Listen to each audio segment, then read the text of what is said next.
Live from Southern California, this is the Jim Rome Show.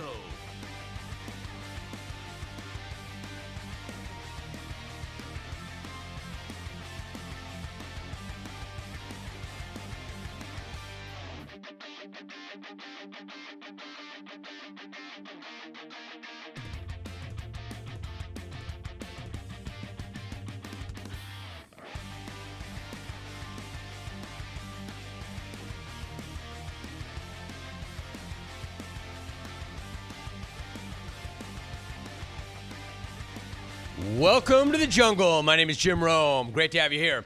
Quick reminder, this show is presented by FanDuel.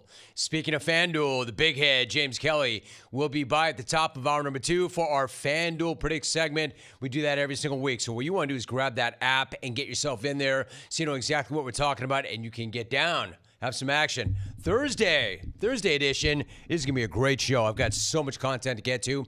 Probably enough for 2 shows to jam into 1 show, so it's going to be a really good day. Let's get it going. We're wide open right now, so pick a lane. If you want to hit the show up by phone, go ahead and do so. 1-800-636-8686. If you'd rather hit us up on our YouTube channel and jump up into chat, go ahead and do that. If you want to hit me up on the X, I am available for that at Jim Rome. If you want to email me, you can do that too. Email me at Rome, R-O-M-E, @haveatake.com. If you get to our YouTube channel, would you mind subscribing to our YouTube channel? Thanks ahead of time for that. That would be very helpful to us. All right, so all those ways are the different ways to engage with the program. I've got a lot to get to, including, I mentioned James Kelly. Before that, coming up at 12:40, I've got a Super Bowl champ, Willie Colon. He joins me in about 40 minutes from right now. Then James Kelly, then Pat Narduzzi, the head football coach at Pitt. Then in hour number 3, we have our weekly beef segment. So all of that today and a brand new podcast, which dropped yesterday, because I know a lot of you love When I Talk Hockey. Hall of Famer Chris Pronger joined me. Episode number 418 is a heads up. Do me a favor. Do not check that out while we're doing this show. But when you get some time after the show, tomorrow, the weekend, look for that podcast. It's already live. It's up right now. And it will be on our YouTube page in video form shortly. So a good podcast with Chris Pronger. All right. That sets the table for today. Let me start right here. You know, honestly, I can't believe that at this point, I'm still getting surprised by Lane Kiffin. Lane Kiffin. Where's my drop, Alvy? I've got my own form of Tourette's. Anyway, Lane Kiffin. I have to admit, though, I did not expect him, and I really should not be surprised by anything this guy says or does, but I did not expect him to show up the way he showed up at SEC Media Days. Thanks, Alvy. Hey, Alvy, today'd be great. Alvy is so gun-shy after letting that F-bomb go on the air the other day. He's like, dude, I had to make sure that it was bleeped. Dude, you never second-guessed yourself. That's what made you so great. You just went for it. Anyway, dude, that's okay. You're in the clear. Back to Lane Kiffin. Talk bleep like Lane Kiffin. See, exactly. But that's the whole point, though, right?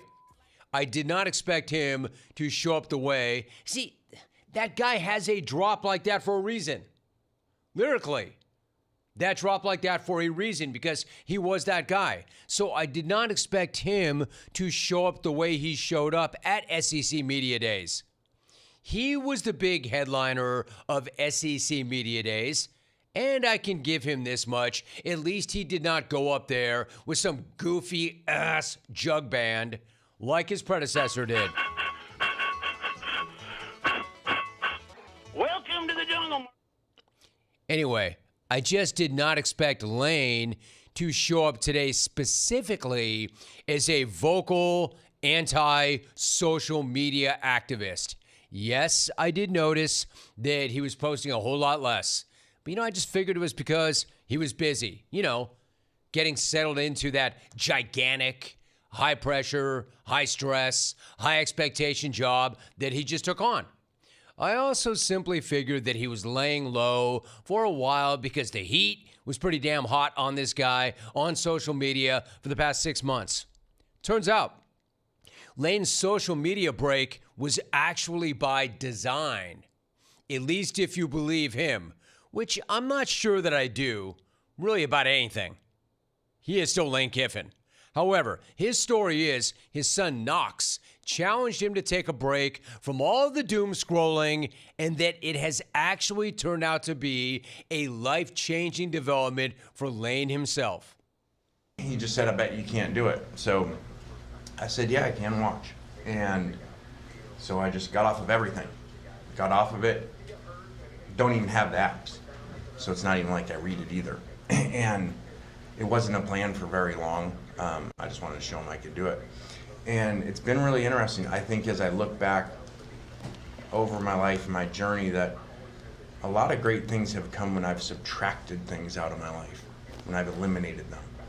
And that wasn't the plan to do, but then I did it. Now it's been a couple months. It's been really refreshing. And I've talked to a lot of family, friends, even players, and encouraged them to take a break. Wow. Lane Kiffin going around telling other people to take a break from social media. It's pretty damn rich. Then again, he's obviously not wrong. I can't disagree with anything he just said right there. I want to be very clear about that. I do not disagree with anything that he just said right there. I just can't believe we're hearing it from him, of all people.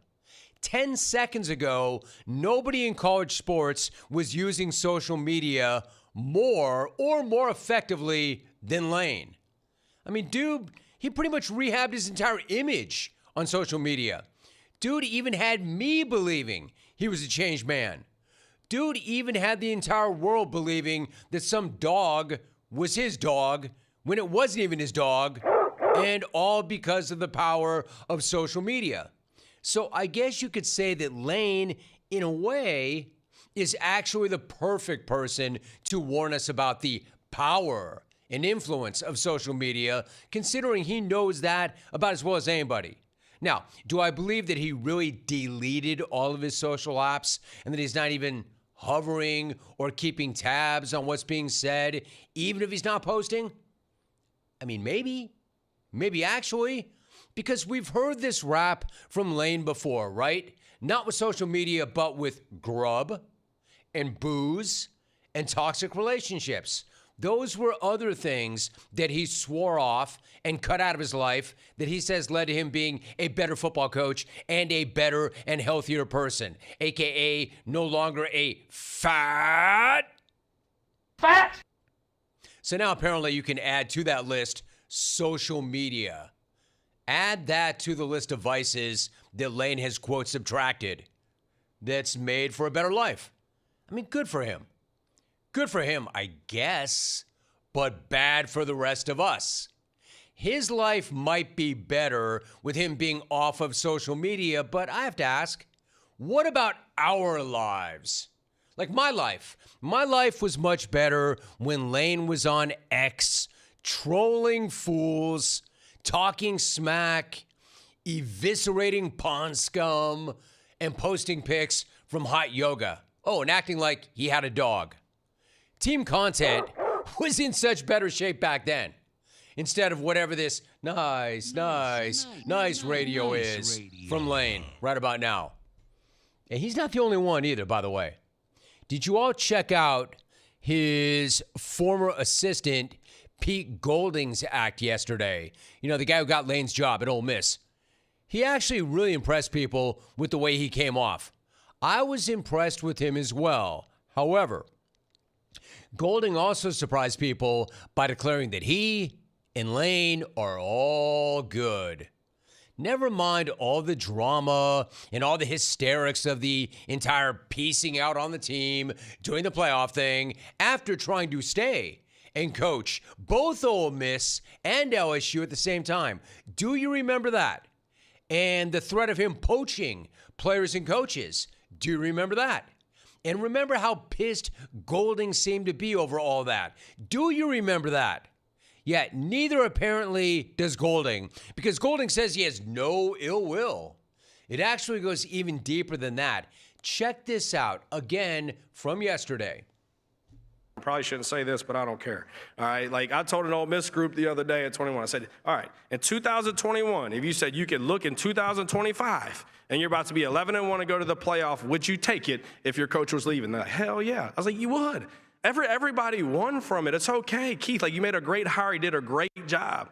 Every place isn't for everybody. That's coaches, that's players, that's your job, that's everything. And that's okay, you know? And so throughout the process, I'll be the first one to tell you, I told him I was thinking he was dumb if he was to leave. I wanted him to stay. That was a selfish decision because I love being the DC where I was at, right? But he decided what was better for him and his family, and that's for him to decide. So I have no ill will towards him at all. All right, wish him the best of luck. We play him like every other SEC team, and we're going to both show up and spot the ball and play. So I talk to him on a regular basis, but no ill will at all, right? And really appreciative of how he treated me and my family. And then this created an unbelievable opportunity for me as well on top that I really wasn't looking for, but so appreciative to have. Yo, bro, enough nitro. You don't need any more 5-hour energy, my guy. Wait, no ill will? No ill will at all. No ill will at all. Not even a little. 0.0 ill will. I mean, just yesterday, Lane Kiffin was public enemy number one on the campus of Ole Miss in the city of Oxford and in the state of Mississippi. But now the Mississippi head football coach holds no ill will.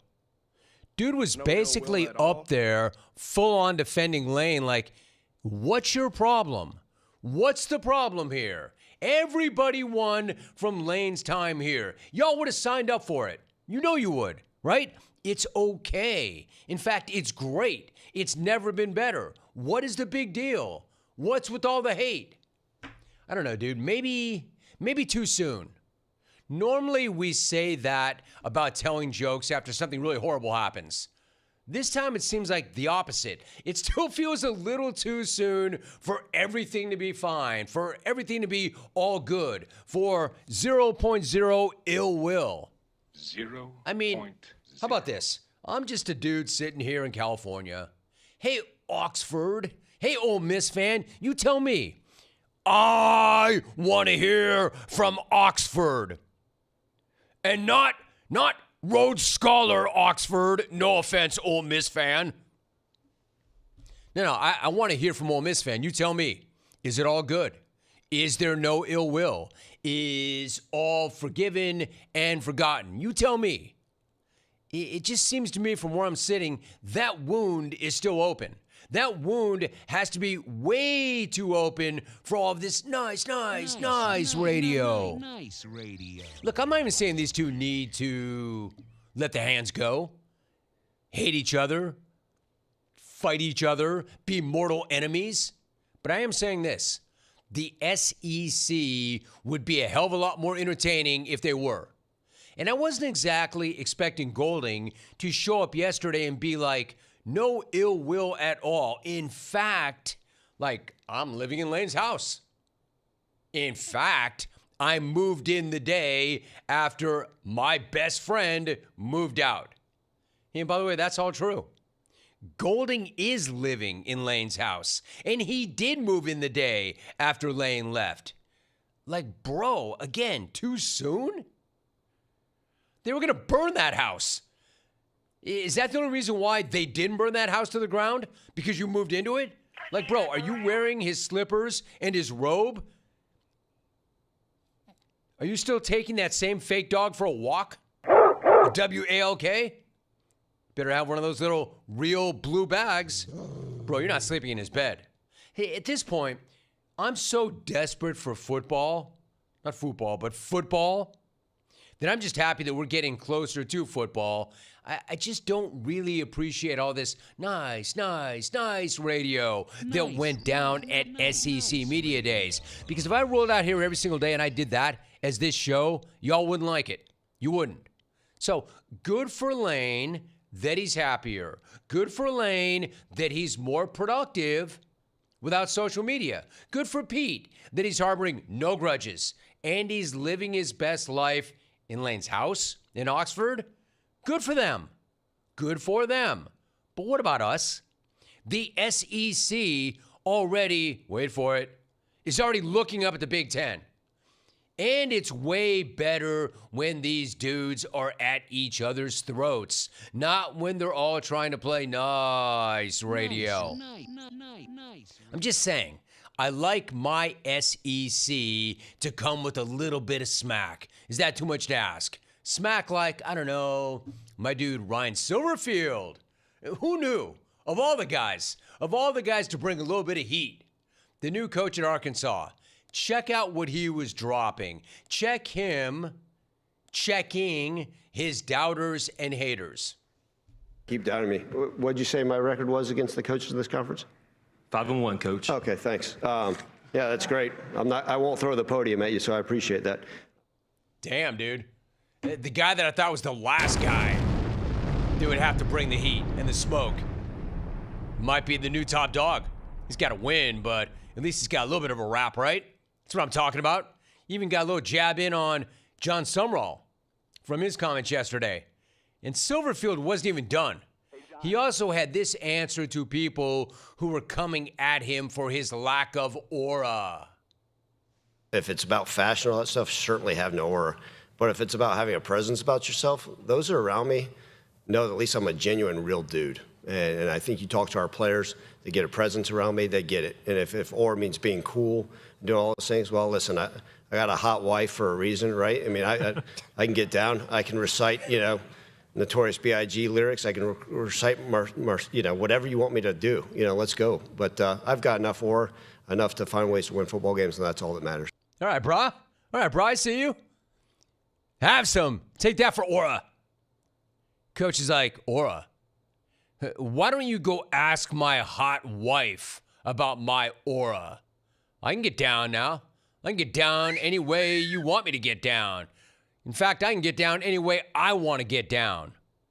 Oh, still not satisfied? Still not satisfied with my aura? Well, my hot-ass wife is. Those around me know I'm a genuine, real dude. Like, for instance, my hot wife. Hey, Lane, remember when you were like this? Hey, Lane, I got to admit, I liked you a lot more when you were like this. Yes, I am the one with the Reinvention Project Pod. Yes, I am the one who is trying to become the best version of myself and help others to do the same. I just wasn't talking about you, Lane, because you were a hell of a lot more fun and a hell of a lot more interesting when you had all those vices that we're all trying to get rid of. They look good on you, man. You are a lot more interesting with those vices than you are without them. Hey, remember when you got fired for sending Raider kicker Sebastian Janikowski out to attempt a 76-yard field goal? Wait a minute, he's bringing Janikowski Yeah, I know. What you're trying to tell me and the rest of the world is that dude ain't walking through that door. Yeah, I know. That's my point. I wish he would. Just remember, I tried nice radio. It did not work. Nice My guy, you can always reinstall any and all of those social media apps whenever you want. They're all right there, and they'll all reinstall. Game slipping like Lane Kiffin. So we'll see. So we're waiting for the end of SEC Media Days. They're going to bring in their flame-throwing closer, Lane Kiffin, and that's what we get. Again, dude, I don't disagree with what he's saying. I bet your life is better. I'm just saying, what about our lives? Our lives were better when you were that other guy. 1-800-636-8686. That number would suggest that it's toll-free. I'm paying for it. And when I say I'm paying for it, I mean I'm paying for it. I used to say back in the day, hey, that number's toll-free. I'm paying for it. When really I wasn't paying for it. Whoever I worked for was paying for it. Now I work for me. Now I own the show. I'm actually paying for it. So when I say to you that number is toll-free, I'm paying for it, I'm paying for it. So why don't you go into my pocket and take some of my money and get on that phone? Now, I also understand the world has changed. And the world is, I don't want to say largely digital, but it's largely digital. So if you'd rather get up and chat, because that game is faster and more aggressive, and you can just keep going and going and going, go ahead and do that. But understand this. There is still a place for telephone calls, especially in hour number 3, when I have the beef segment. All of this is coming up, so I'll take your reaction to it. Other things before I go to break, Albie. I meant to get to Baker Mayfield yesterday. It holds. I want to get to it today. Oh, no. Hey, notice what I didn't start with. Good news, bad news. Good news is, notice what I did not start with. Bad news. I can't avoid it. Bag watch. Me? Day 23. Got to go there. There's new news. And notice I'm not just saying this for effect. I'm not that guy. I'm not a hot take guy. You know what I am? I'm not a hot take guy. I'm a smart take guy. I'm not a hot take guy. I'm a good take guy. Anyway, there is new information involving Bag Watch 23. That was kind of weird, Lauren. XCR. I'll get to that. I have that for you. Also, I want to talk about, remember when you used to think that you had the Harbaugh bros, and without any question, we knew who the cornball was between the two of them? Jim. Not saying that he hasn't had success. Not saying that some of it hasn't been really greasy. And I'm definitely not saying that he's without corn. He's corny. He wins. He's corny. But we always thought that John was like the cool bro. The cool bro. Now, based on that clip that's made the rounds of him addressing the Giants, I'm not sure that he's not every bit and maybe even more corny than Jim. I mean, damn. Maybe I should give John a golden ticket. His smack's even worse than Jim's. I'll get to that too. All right, with all of that in mind, now, Alvia, I'm ready for a break. Do you want to boost your career prospects quickly? Work your way toward a degree or supplement your skills with short-term credentials from University of Maryland Global Campus. Skills-focused, career-ready undergraduate and graduate certificates can help you add specialized skills that employers value. All from an accredited state university. So apply right now. Save with no application fee. The classes start on August 12th. Learn more at umgc.edu. That's umgc.edu. You're listening to The Jim Rome Show.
Chat is out quickly. I love it.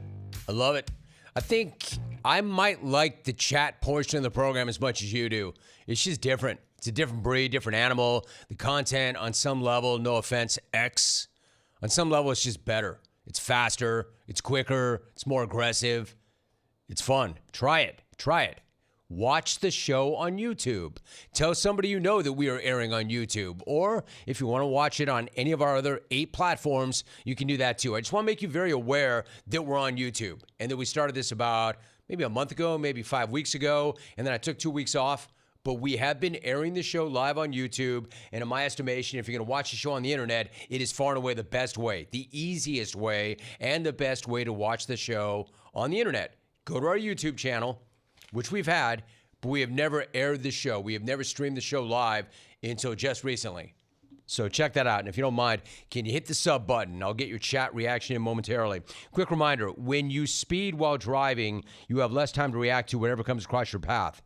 A sharp turn could take you by surprise, causing you to veer off the road. Another car could turn out in front of you, leading to a fender bender. A truck could brake suddenly, injuring you and the other driver. A cyclist could enter the road ahead, and your impact could send them to the hospital. A pedestrian could be walking their dog, and your foot on the gas might lead to a tragedy. You may not think any of these things could happen to you, but you won't see them coming until they happen. When you're speeding, you do not have time to course correct. You do not have time to stop. It only takes an instant for disaster to strike. The speed limit isn't just there to protect you. It's there to protect your passengers, other drivers, cyclists, pedestrians, and everybody sharing the road. So slow down, obey the law, and help keep everybody around you safe. Speeding catches up with you. Paid for by NHTSA.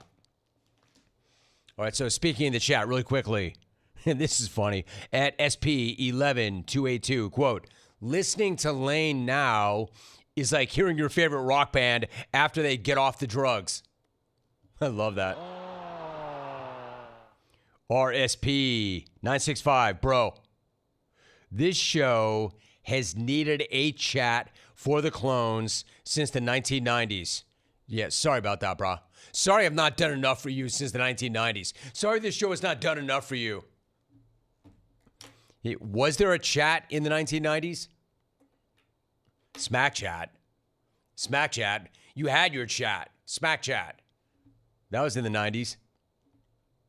Seymour 23, quote, the evolution of chat will be incredible. No, honestly. Look at the evolution of it after only 3 weeks, 5 weeks. Whatever it is. Some of you are skeptical about Lane Kiffin. See, that's the one thing another point I want to make. I'm not disagreeing with what he says. In fact, I share a similar message. In a vacuum, subtracting these things out of your life will make your life better, of course. He's right about that. Eliminating vices and things that no longer serve you, it's going to make your life better.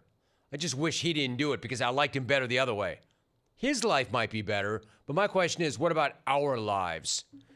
Now, I will say this. We've heard this rap from him before, and I gave him a lot of credit for it. I mean, look at him. This is not a line that I made up, but I subscribe to this and I believe in it. You look the way you live. You look the way you live. And if you look at that guy over the past year, 18 months, you could tell the guy was living in a very different way. He looked much better. He wasn't bloated. He eliminated booze and grub and was mixing in hot yoga. The guy looked great. The guy looked great and he sounded great, so it actually was working. So I gave him all the credit. Like, damn, there's a reinvention. There's a transformation. Look at this guy. And then the whole thing blew up, right, when he went to LSU. And then you're like, nothing really changed. I mean, the way he looks changed. Maybe some of his habits changed, but at the end of the day, look at the way he's conducting himself. Look at what he's doing at Ole Miss. He's trying to stay there and coach the team during the playoff, and he's trying to coach LSU, and there's these discussions about how he's poaching guys. Like, it got ugly. I'm like, wow. gave this guy all this credit, and then ultimately came back around to the more things change, the more they stay exactly the same. So some of you are not buying it, is what I'm trying to say. Daniel Smith, 2982, for instance, quote, Kiffin is making that whole story up. Propaganda, the lying. That's Al Davis. That's Al Davis back in the day talking about Kiffin. The propaganda, the lying. If Al Davis were still walking around, if Al Davis were still on the right side of the dirt, he probably would be reacting by saying the propaganda, the lying. That had been going on for weeks. It's been going on for months, weeks. He's a professional liar. And time. This guy's also not buying it. Emerald Mill Cham 6041, quote, Lane is definitely still lurking. I hope. It makes you wonder too, right? At the first sign of adversity, will the old guy come back? Yeah, you wonder about anybody who makes any change or dramatic improvement. Yeah, it's all fine now. They haven't played yet. Twin 78's not buying it. Quote, we'll see how long this will last. Tommy Enola, quote, this is all off chat. That's what I mean when I say chat's great. Lane was better when he was on the sauce. Lost in the sauce. So Dak Augie, quote, Lane Kiffin warning us about social media is like OJ warning us about the dangers of knives. All right, let's break. When we come back, more of your reaction. Don't forget the beef segment coming up in hour number 3. James Kelly, top of the hour. But Super Bowl champ Willie Colon when we return. You're listening to The Jim Rome Show.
That's true, but I'm going to keep reminding you, we are live from California, Southern California. We are on Westwood One, but we are also on Sirius XM. We are also on our YouTube channel. We are also on our Rome TV channel, which has eight, Lauren, count them, 8 other platforms. All right, as promised, I'm fired up for this. We are joined by a former NFL offensive lineman, a Super Bowl champion. He played 9 years in the league for the Steelers and the Jets. He is a contributor to NFL Network's Good Morning Football. He also serves as a Jets analyst for SNY New York.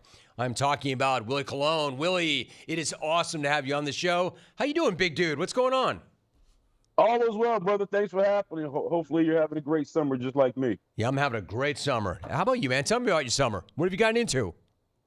Oh, man, I've been all over the place. I'm still celebrating this Knicks win championship, right? Knicks in 5. It's contagious. And I'm on daddy duty right now. I just got off a Disney cruise from my beautiful baby girl who turned 5. The mouse doesn't miss, Jim. The mouse put on a hell of a cruise. So, It's been a busy summer for the kid. Good for you, dude. That is awesome. I love all that so much. All right, so Willie, let me start with the Steelers because you won your ring there. You know, so much has been made of Aaron Rodgers being reunited with Mike McCarthy after winning that Super Bowl in Green Bay together. With Aaron turning 43 in December, how optimistic are you that he can turn that clock back and have a productive final season in the NFL?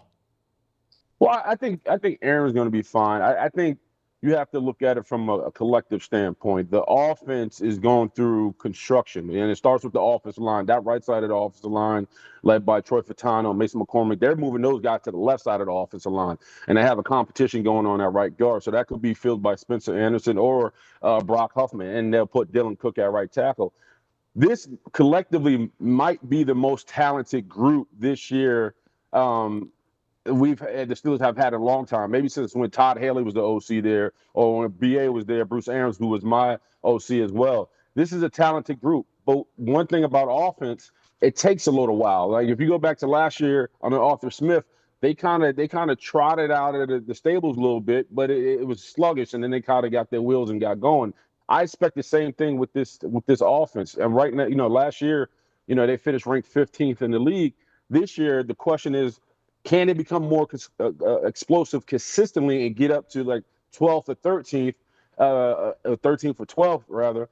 And can we see this offense just be explosive consistently because of the talent and what they've been able to do with the roster? So listen, when you get Mike McCarthy, the expectation is wins and to put up points. And now you have a Hall of Fame quarterback in Aaron Rodgers. This is his last campaign. He said himself, he's done after this. Hopefully he can go out with a bang. We're talking to Willie Colon. Will, you mentioned your offense coordinator, Bruce Arians, man, BA. BA is one of a kind. BA, who doesn't love BA? We all love BA. What is your favorite PG-13 story you can tell me about playing for BA? Oh, man, BA, I have a lot. So I don't know, do you remember Zambrowski from Boise State? Sure. Yeah, so he had the big play in college. Just statute of play, whatever it was called. Anyway, he got to the Steelers, and we had him for training camp. We had him for spring training, OTAs rather, and he was struggling a little bit, man. He just wasn't kind of getting his bearings. He was throwing a lot of interceptions, and BA was kind of on him and riding him. And it was like roughly around, when we're about to close out OTAs, the kid was really just kind of figuring it out, and he threw another interception, and BA popped up and was like, "Hey, keep throwing them. No, don't worry. Keep throwing them. We're cutting you anyway. Have at it." Great. And I remember me and Ben and all the guys looking at each other, and it was just funny because BA had enough. He was like, "Man, this kid just ain't got it." And yeah, we cut him too. We cut him too. That was great. That's not one of those stories that turns like, "Hey man, we got his attention." All of a sudden it turned around. Oh no, they cut his ass. It's so good. Willie Colon joining us. Willie, another guy that you know well is Bill Cowher, and I work with Bill Cowher on the NFL Today on CBS. Love the man. You began your NFL career playing for him, and it's tough to make a transition as a rookie into the NFL, no matter what, but especially playing for a guy that demanding, that tough. Now, really fair, but a tough dude. Was there any point that you ever felt the famous chin against your face mask? Yeah, man. So I have a couple BC stories. And, understand when I got to the Steelers, they had just won their Super Bowl against the Seattle Seahawks in Detroit. Fast forward, man, that's my rookie year. I played the last 2 games of the season. The last game was against the Cincinnati Bengals. And, I'm a scrappy, fiery. I play with my emotions, and I'm getting into it. And one of the Bengals guys had hit Santonio Holmes, who was a rookie just like me. And so I was backing my brother up. Anyway, the ref ends up seeing it and flags me. And so I'm like, oh, set the offense back. I get in the huddle, and I can hear BC screaming, Willie, get over here. And so I'm in the huddle now, and I'm looking at Ben because Ben is right across from me. He's like, don't look over there. Don't ignore it. Because I'm just waiting for the play. We're going to go right to the line. Don't worry about it. And now I can start to see BC coming up the sideline. He's like, get over here. And so I leave the huddle, and I walk right up to him. And he gets about this close to me. He goes, hey, kid, I love the fight. Love everything about it. Just don't get caught. I'm yelling at you. I'm yelling at you. And I'm mad, but I'm not really mad. Go out there and keep giving them hell. All right, see you later. And shoots me back in the huddle. And I get back in the huddle, and the huddle's quiet, right? They're just waiting for me to, I got this puppy dog look. And one of my right guard, Kendall Simmons, at the time, he was like, what did he say? I was like, he just said, keep fighting. He's like, all right, well, keep fighting. We got to score. We just went back to work. I love that, dude. That is such a great story. Willie Colon joining us right now. And then you got Mike Tomlin. So you won your ring. You ended up, they had their ring, and then you got your ring with Mike Tomlin. So Mike Tomlin, when he joined Twitter back in the day, he jumped on there, Willie, and he said, I'm going to promise you nothing but straight fire. And I thought that was awesome, except that it never happened. How much of that straight fire that we never, ever get to see did you see playing for him and being in the facility day-to-day with him? Well, I disagree. I think we did see the fire. I think it was just on Twitter? On the appreciate. Oh, not on Twitter. I apologize. Yeah, not on Twitter. Yeah, he wasn't on Twitter. Yeah, not on Twitter. You're right. Well, listen, I think the TV move, I think a lot of people expected it because the man has a way with words that I think one of the best we've seen in this business, to say the less. Nevertheless, I kind of, when, Jim, maybe you can help me with this. When somebody's so special and has a gift, you don't know if they're going to be appreciated or enough people will appreciate it or people will receive it. And they're like, all right, that was great. What's next? That's my biggest fear with Mike T. I don't think people are going to appreciate him enough solely because of what he's going to be able to do on Sunday Night Football. He means so much to so many people. He means so much to me. And I just hope that he just continues to deliver. I know a lot of people are expecting him to be whimsical and have a way with words and bring the game of football and have a simplistic approach and delivery. But there's so much to that man. I don't think 2 hours is enough to kind of digest how much he brings to the table. I know exactly what you're saying. This is what I mean. I want to be very clear about this, Willie. I'm pro Mike Tomlin. I've done this a long, long time. And the next player that I ask about Mike Tomlin that played for Mike Tomlin that doesn't love Mike Tomlin will be the first. Guys love him. I understand this. Yes. I fully understand this. That's why when he jumped on Twitter and said, hey, man, I'm promising you nothing but straight fire, I'm like, let's go. I can't wait to see it. And I didn't see it. But, you make such a good point. I was going to ask you about that. Is it going to translate to NBC? Because he's not like that publicly, but he very clearly has a way when he's working with his guys behind the scenes and the people he loves. Like, how do you think he will show up on the network? What will we get? I think you're going to get. I think you're going to get what we've always seen. Him being, he doesn't dwell on the gray. He's going to be very matter of fact. He's going to break the game down in very simplistic forms. But I think he's going to tell you the why in his terms. I think when it comes to some of the things and guys like me, what we've been privy to somebody who's been able to deliver in tough situations. So when you speak to a group of men and things aren't going the way you expect, you need some type of boost. And then his boost was always being very realistic, but very optimistic, but always explaining like, man, there's nothing magical to this game. It's about the effort. It's about the effort, the heart, and the fight of every man in a helmet that's going to make it special.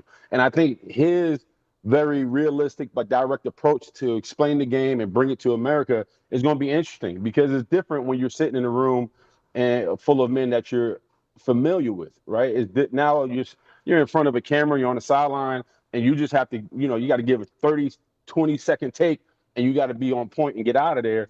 I hope the wow factor doesn't, it doesn't get oversaturated because the man is special for real. It's a really good point. Willie, I've always said this. I don't know a lot of things, but I know this thing. You got to know your room. You have to know your room. And to your point, those are very different rooms. Very different rooms. Willie Colon joining me for a few more moments. You know, Willie, they say you can never go home again. You can never go home again. You did. You did. I mean, you're rocking your Knicks hat right there. You went back to the Jets. So I want to ask you, as somebody who grew up in New York City, what was it like going from Mike Tomlin and the standard being the standard above feelings, to going back home and then playing for Rex Ryan?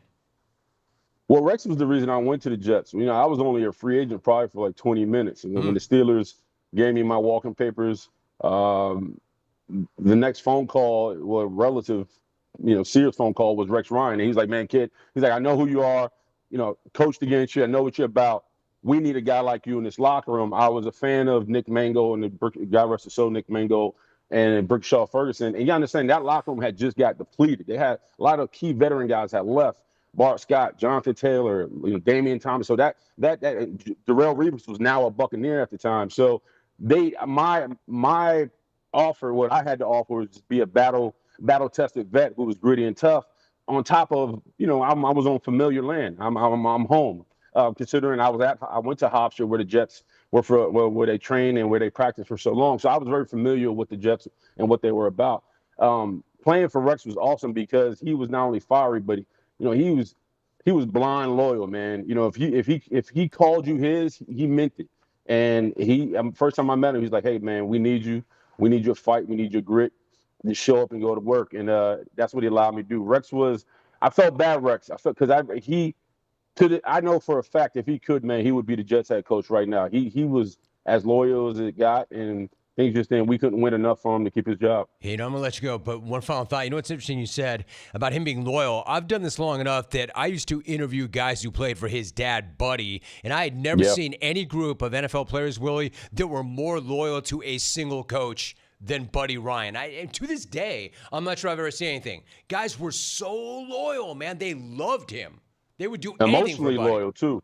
Yeah, and a lot of guys who play for Rex the same way. And it comes from when you see this man cry and pound the table, and you can tell he's not going to sleep at night because all he wants to do is put his best foot and effort forward for the guys so we can go out there and be our best, man. And he's an absolute genius. I mean, real quickly, I know we got to get out of here, man. After practice, we had a steam room, man, and Rex would be in there, steam room, and I would sneak in there, and the locker room would kind of clear out, and me and him would have these 1-2 powwows, man, and I would want to go run out there and play for him in a towel. You know what I mean? The way he talked about the game, the way he talked about life, his journey, his passion, who he cared for, who he didn't like, man, you just wore it. So I have so much love and respect for the great Rex. Man, right there on the mark, right on the post. Will, you're the best. Why we didn't do this sooner, I don't know, but I'll be looking for you again soon. I appreciate you, man. Willie Colon. That's it. We'll be coming right back.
All right, so a couple of things as we start hour number 2. Welcome back. I'm Jim Rome, and the Jim Rome Show is presented by FanDuel. And the FanDuel Predicts segment with Big Head. James Kelly is coming up momentarily. Really quickly, I want to point out a couple of things. Number one, I need some beefs. Start calling with your beefs. The beef segment is the top of hour number 3. 1-800-636-8686. We read beefs from the chat. We read beefs from the X. We read email beefs too. Written beefs and call-in beefs.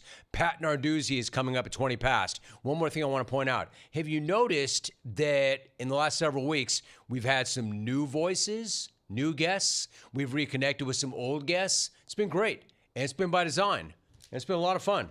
Willie Colon right there, that's not somebody you've heard on this show before, and he just showed up and crushed it. So that was a lot of fun. Just want to know, I want to see if you've picked up on that, and I want to acknowledge that. Alex Hattie pitching in, doing a great job. All right, so speaking of FanDuel Predicts, what you want to do is you want to get to that app right now. I already have the app. I'm in the app. I have been for months now, every single day. I love it, and I'm not the only one. You know who else? The big head, James Kelly. I bring him in right now. We do this every single Thursday. There he is. Oh, dude, nice shirt. Looking good. Did you break out your Sunday's finest? I'm back in the barn, baby. I had you to bring are out the back best in the for it. barn, dude. Back in the barn. How was Maine? How did that treat you? Maine was great. Travel on the way back was great until I got home. My refrigerator died. Yeah, 1 in the morning. Better than all your steer dying. Well, actually, they're going to anyway, though, right? Yeah, at some point. Yeah. Spoiled steer smells bad, though. Oh, dude, yeah. no. Yeah. And anyway, so far so bad. Did you get yourself a new refrigerator? I did. Well, actually, cheap route. I hired somebody to fix a small part. There you go. That's smart. That's not cheap. That's not smart. I mean, that's not that anyway. Anyway, Perform. Let's do what we do. Yes. Is there anything you want to get out of the way before we do what we do, as they have time to download the FanDuel Predicts app so they can take advantage of the action we're about to get into? Anything you want to get off your chest? Maybe at the end I got a couple of thoughts I might want to run by you, but right now I can get right to business. All right, let's get right to business. What are you thinking about? I am in the app already. It's open. What are we doing? The biggest one, the biggest story, the one that you don't want to talk about that we still have to talk about, LeBron and the LeBron sweepstakes and the numbers that FanDuel Predicts has. It changed all with the Miami YouTube fiasco, the AI or an intern or somebody putting that link up. Dude, for the last couple of weeks, the Cavaliers have actually been the favorite to win this whole thing. Now it's flipped around. Miami is the favorite. But, Jim, I have a long shot of the year. I have a conspiracy theory, a well thought out one. No way. You have a conspiracy theory?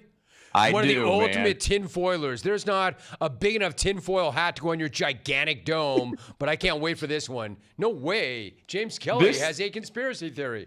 Yes, it's going to take me a couple of minutes here, but it is one of my favorite ever, okay? Let's have it. I'm going to take a long shot, a big one, a plus 4,900 win for the Washington Wizards here.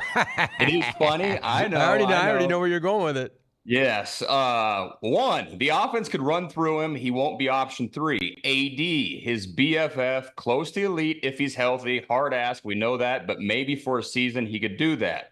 Also, if Bron chooses Washington, you'd have to think AD and Clutch, his agency, get an extension. He becomes eligible for that August 6th for a 4-year, $281 million deal. Second, Trae Young, yes, stupid-ass contract, but that does not matter at all. Bron won't be there for 4 years. And yes, Trae's stock is at an all-time low, but people always react. He's 27 years old, 2 years younger than Jalen Brunson. He could still be very good. AJ Debonta, his upside is huge. I know I just butchered his name again, but he is not as badly as you butcher most names.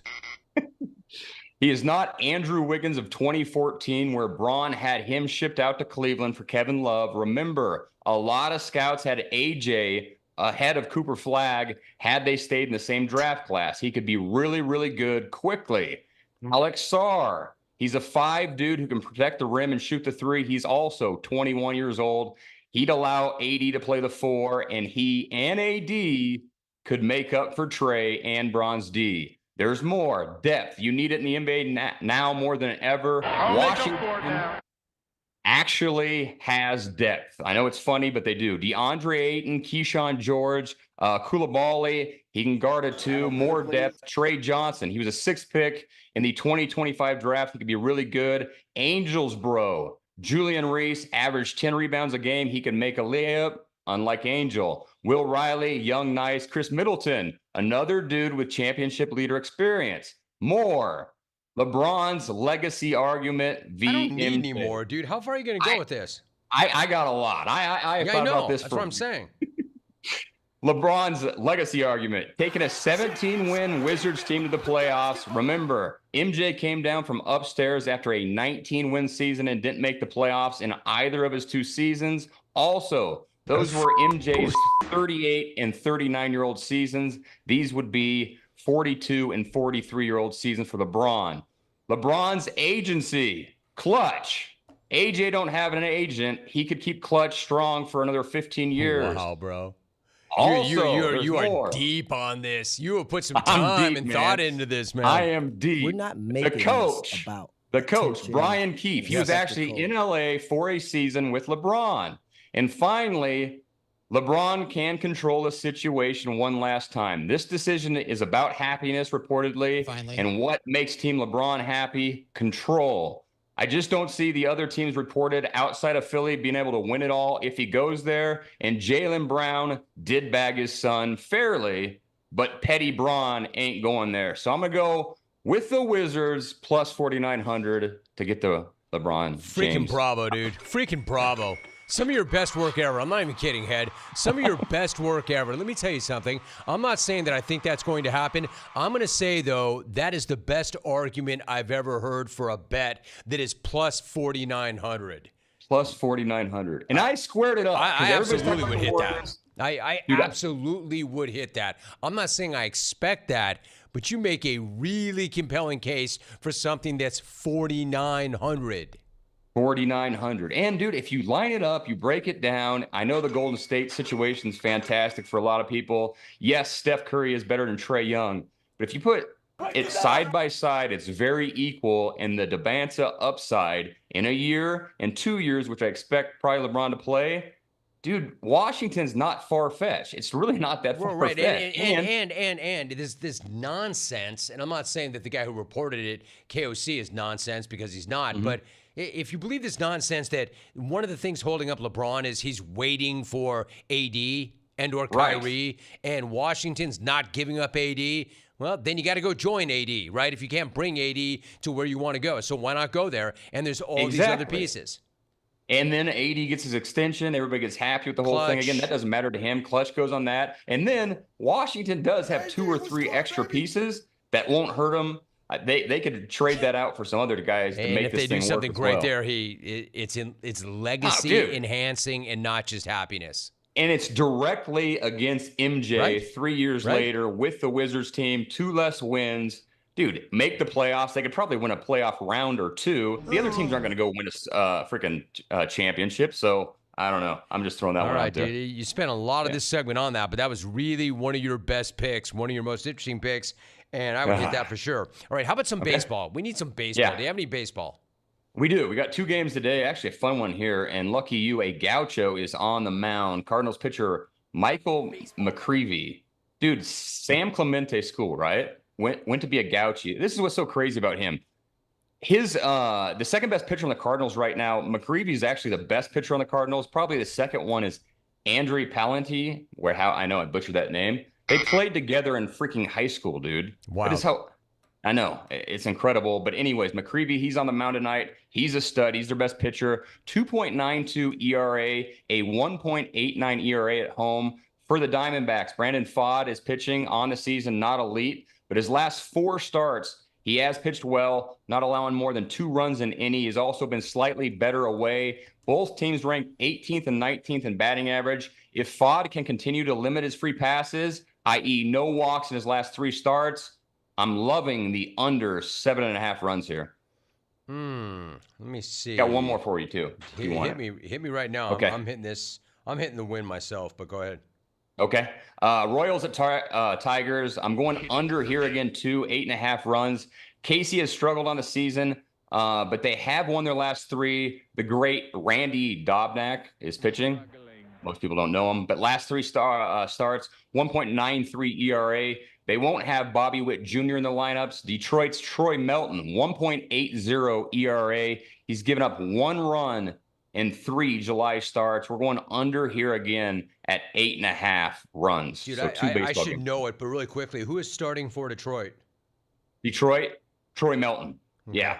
Okay. Yeah. And he's 1.8 ERA for the season. He's actually been their best pitcher. I know Struvel's there, but he's been fantastic. It's not a ton of value, but I just hit them to win. Okay. Yeah. All right. We're in it. Dude, we've actually had some really good success on the over-unders lately in Major League Baseball. I know. So that's what we're hitting there. Why I'm not listening to you and just doing my own thing, I don't really know. All right. How about you got a little UFC for me? I do. We have to find another way to find the UFC right here. Pop that up there, would you fellas, right here?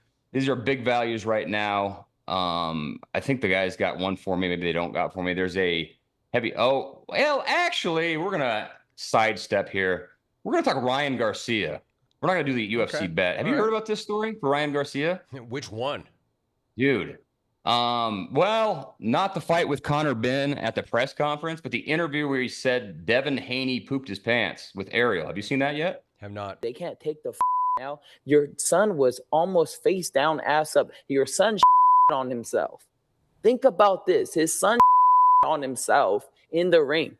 His mom fainted in the crowd. I gave you the worst mental beating, physical beating, and PTSD for the rest of your life, probably. So don't with me. You guys don't want to fight me. I will turn up on you again and beat the out of you. I have his number. He don't want it. He never will want it, and that's it. Did he the on himself part? He definitely. I have pictures. Legit? On himself. Yes, I hit him so hard he on himself. In the fight? In the fight, yes. In Brooklyn? You know when you get hit so bad and you lose all your bodily functions, in you Brooklyn. can actually yourself. I did that to him. Damn. No way, Head. You found a cut where a fighter made somebody crap themselves because he hit him so hard, and you found a way to get that on the show. No way. Dude, have you ever, question for you, have you ever Googled athletes who poop themselves? It's actually really funny. James, I never did before that. No, James, no, Never done that's that? not what I do. That's Dude, you not. should try That's it. not who I am. That's not what I'm not going to try that. That's Well- what I have you for. That's what I have you for. That's what I have Cindy for. That's what I have V for. That's the 3 of you, and that's what you live, where you live, what you do. Why would I? But Google there's some that? surprising thing. There's like no Paul Pierce or anything like that. There's before and after pictures where actually pretty good evidence go about the whole thing. There's also a thing called, which I had no idea about, runner's diarrhea. That pops up there too. Maybe I've gotten it from Taco Bell, but I didn't even know that was a real thing too either. Runner's diarrhea. It's a real thing. Bro, your commentary in this segment is giving me diarrhea. Explosive diarrhea. How about Ariel's interview Bro, and the I gave questions you with it, all though? that credit for your Wizards Yeah. conspiracy theory, and then what do? I direct you into some UFC, which you lead me to believe you have, and you're like, hey, you know, I think I'm going to take a little detour right here into this whole rap about Ryan Garcia saying he made Haney crap himself. I don't like my UFC numbers, but I like this story. So that's Oh, why I know. did You it. like that story a lot. All right, now you're done. I'm not even going to How ask you about- if you're done. No, you're Now done. I'm done. You're done. You're done. You're done. You're done. You're absolutely Now done. I'm done. You should have been done after the Wizards take, all right? So go back to your laptop and Google athletes who crap themselves, all right? And have yourself a day. Goodbye, James. Goodbye, James. God, this dude. It was going so well. I'm just giving the guy all this run, all this positive hype and credit, and good job, good job, good job. Hey, Jim, have you seen this story about Ryan Garcia? I don't know which one. There's a lot of stories about Ryan Garcia. Oh, that one. Yeah. No, I had not. You know why I didn't see that one, James? Because I don't Google athletes that take a dump on themselves. Dude, I don't have an excrement notification. That, James. I do not have an excrement notification the way you do. God, this dude, man. Do you have an excrement app on your phone? An excrement notification from Google on your phone? Oh, somebody crapped themselves. Now I know. Better get it to my guy, Rome. Don't, James. Don't. All right, when we come back, exactly. A crap alarm. Do you have a crap alarm on your phone, James? Anytime anybody craps themselves, does an alarm go off on your phone? James Kelly, if you need him, and sometimes I wonder why I do. FanDuel's not paying for that, dude. How many times are you going to jerk with our clients? All right, when we come back, Pat Narduzzi will be joining us. Hopefully he did not see that. Do you want to perform better? This is for you, James Kelly. Why don't you start with your sleep? Because you can't work, train, think, golf, or recover if you're waking up wrecked. That's why GhostBed makes so much sense to me. You see, I'm a hot sleeper, so GhostBed's cooling technology really got my attention. It helps keep the heat from getting trapped underneath you so you sleep cooler and you wake up ready to go. Hot sleepers are some of GhostBed's happiest customers. But GhostBed is not just about cooling, it's also built for real support. Your back, your hips, your shoulders, your neck, so your body can actually rest and recover overnight. That is the entire point. You shouldn't wake up feeling like you fought your mattress all night. And with GhostBed's 101 night sleep trial, you don't have to guess. You can actually sleep on it for more than 3 months and then decide if it is in fact right for you. So right now, you clones, get GhostBed's lowest prices of the season and an additional 10% off. Just go to ghostbed.com/Rome. Use the promo code Rome. Ghostbed.com/Rome. Promo code ROME. You're listening to The Jim Rome Show.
You know, every single great coach and great athlete I know has always said this. You got to have a short memory. Got to have a short memory. So I've already forgotten what happened last segment. I've already forgotten about James Kelly. All right, as promised, we're joined right now. Speaking of great coaches, the head coach at the University of Pittsburgh, he is beginning his 12th season there. Last year, Pitt went 8-5 overall. They were 6-2 in ACC play. They played in the Military Bowl. His 80 wins ranked second all-time in program history. He has led the Panthers to 8 bowl appearances. Pitt opens up the season at home against Miami of Ohio on September 5th. We are joined right now by Pat Narduzzi. Pat, we haven't done this in a moment or two. It is great to have you back. How you doing, Pat? I'm doing great, Jim. How you doing? Good, man. Good. How's your summer going? It's going great. You know, we're back in the office getting cranked up. Got another week, maybe 12 days till camp opens up, so we're excited. Good to hear it. All right, so I mentioned you were coming off an 8-win season, which is pretty much in line with what you've consistently achieved there with only one losing season, Pat, since 2017. I want to ask you, what kind of thoughts do you have about where the program is right now as you get ready for year number 12 as head coach? You know, I love where we are, Jim. I think we've done a great job, number one, retaining our players. I think that's, where it comes down to. I think we had 16 guys in the portal. We were able to keep a majority of the guys we wanted. I think really lost one guy that we didn't want to lose. And I think we've done a great job, identifying talent in high school players and developing our talent. I think we've done as good a job as anybody in the country. And that's what gives you a consistent opportunity to win, year in and year out.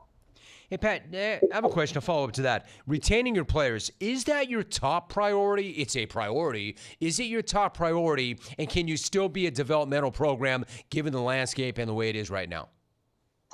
I really do believe you can. I mean, to me, I still believe in, taking those high school players, developing them, and then when it comes January, I mean, the retention only happens in January. So January is that time where we're trying to retain our guys. And then we're going to, I think the last 2 years we've made our club stronger through the transfer portal. I don't think we're getting weak. We're going to build our depth through that portal.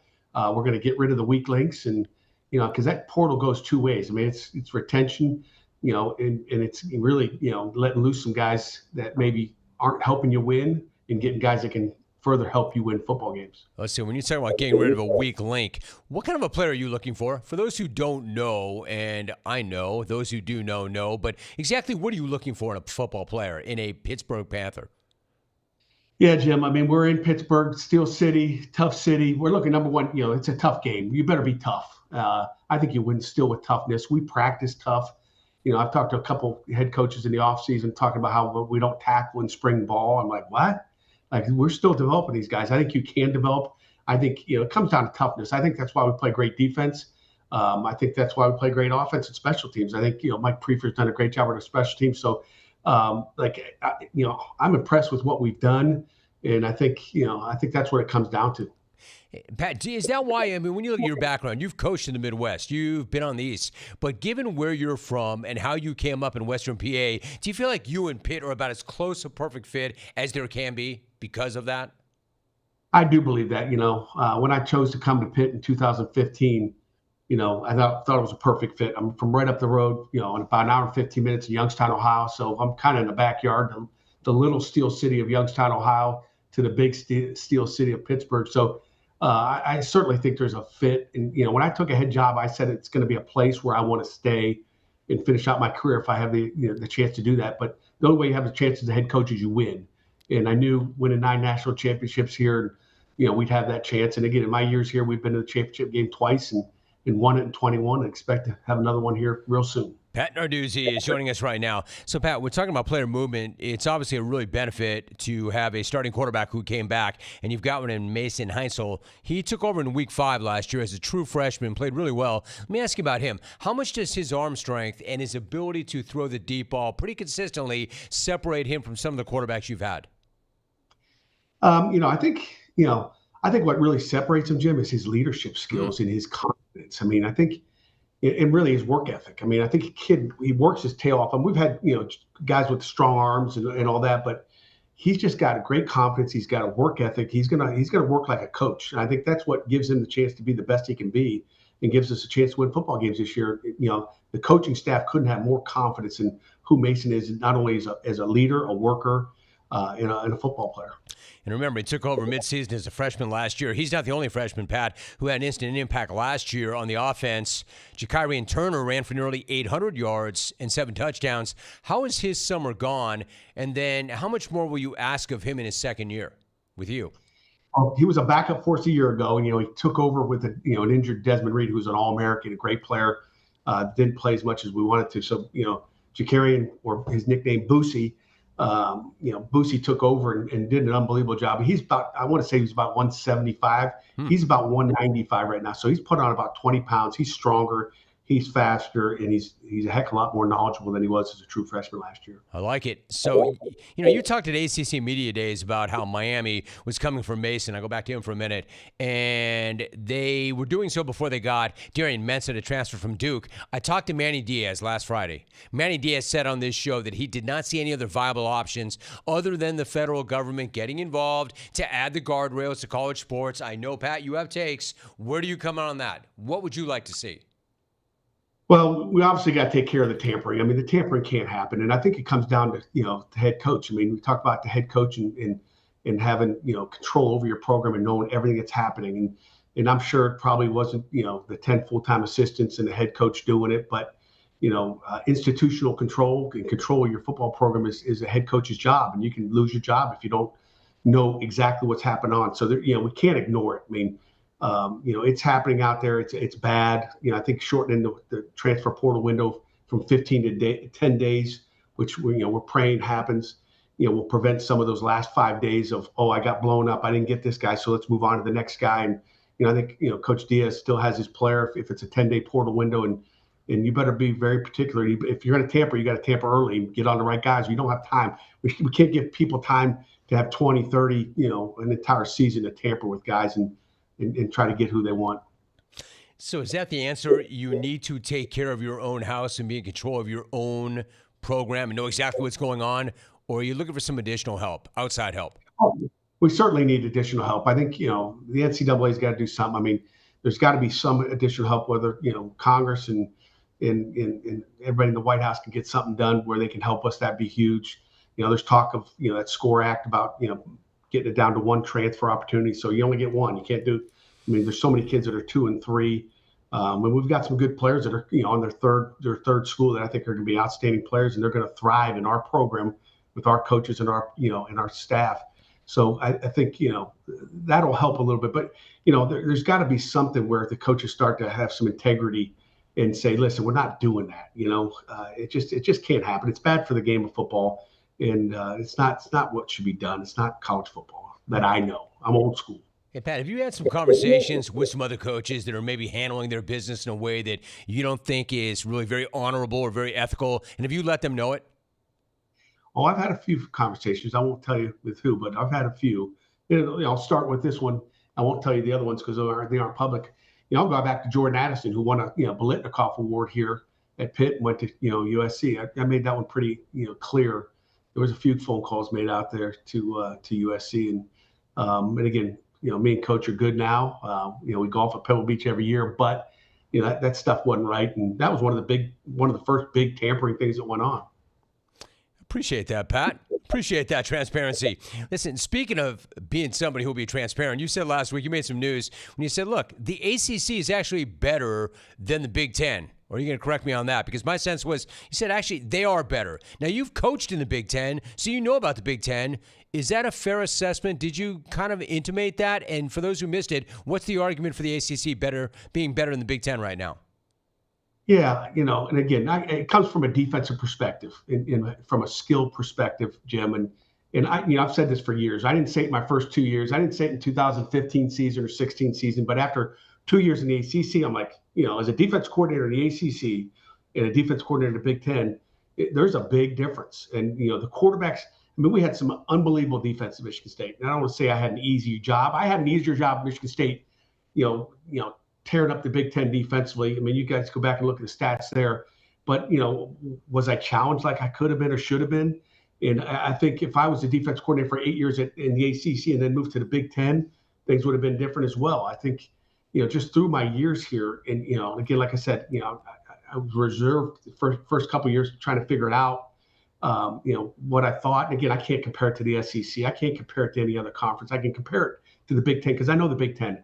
I watch enough Big Ten football. And again, I love the Big Ten, and I love my days at Michigan State. And that's no disrespect to them. It's just me looking, as a defensive-minded coach, that the skill level in the ACC is different. And, I think you look at some of the quarterbacks that I've had to defend since I've been here compared to the quarterbacks I defended. I can't tell you. Braxton Miller. I look at some of the Big Ten quarterbacks. We had the best Big Ten quarterback there was, Kirk Cousins. We had the best one. I defended him in practice every day. And again, what he's done in the NFL has proved that. But when you go back and look, there hasn't been a whole lot of other big time guys. Since I left, you look at C.J. Stroud. I think he's a dude, and he matches up with some of the ACC quarterbacks and skill guys we've had. But like Trevor Lawrence, defending him. Drake May, Lamar Jackson was a pretty good ACC quarterback. And one of the best quarterbacks we faced in the Big Ten was a guy named Russell Wilson. We beat him in the regular season. He beat us in the Big Ten championship. But let's not forget, he came from North Carolina State, which is in the ACC again. So they had success with an ACC quarterback. All right, Pat. I'll buy that. You've been in both places. That's a pretty compelling argument right there. Let me ask you this finally. So given how rugged you think the ACC is, given how competitive it is in terms of competitive balance, if you stay healthy, if you get some luck, what is your outlook for the team this year? How good can this edition of the Pitt Panthers be? I felt really good. I feel good every year, Jim, but I feel really good. I don't know, like the trust level in our quarterback play, our trust level in our offense going into year 3 with Cade Bell. I've got an 18-year special teams veteran, and Mike Prefer is our special teams coordinator. Corey Sanders has been in our program for almost 9 years now, I guess, and he's taken over as a defense coordinator. I'm a defensive-minded guy, and we're kind of running my defense, but he does a hell of a job doing that. I feel good with our skill level. I think our depth is good. It's better than it was a year ago. And again, we're 6-2 last year. If we don't stumble, we're up 17-0 against Louisville, early in the season. If we don't stumble there, we're 7-1 in the ACC, and we're playing in that championship game and probably winning. Pat Narduzzi joining us. Things sound good. Things sound really good right now. It is July 23rd, but things do sound like they're on the up and up in the sense that it's all put together right there, the way it usually is. Pat, great to have you on the show, Pat. Thanks for making time. Always good to talk to you, and I appreciate that conversation. Good luck. Let's do it again soon. Appreciate it, Jim. Thank you. Hail Pitt. Go Pitt. Pat Narduzzi joining us. All right, so a lot of reaction to, hey, man, did you see what he said about the Big Ten? But then when he lays it out, he's saying defensively speaking, I worked as a D coordinator in that conference, and I've been in this conference. I'm just saying, in terms of matching up, it is tougher to defend the quarterbacks in this conference. And I thought he made a really good argument as to why the ACC is, quote, better than the Big Ten when everybody was flaming him for that.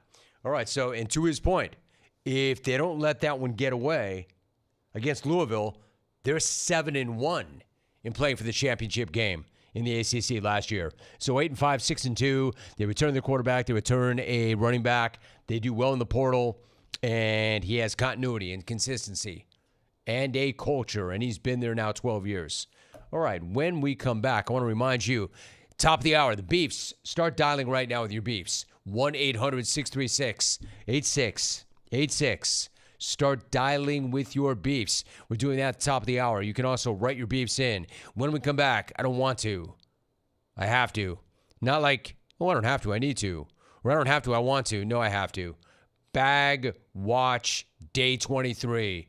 It never ends. There is an update. I will share it with you next. You're listening to The Jim Rome Show.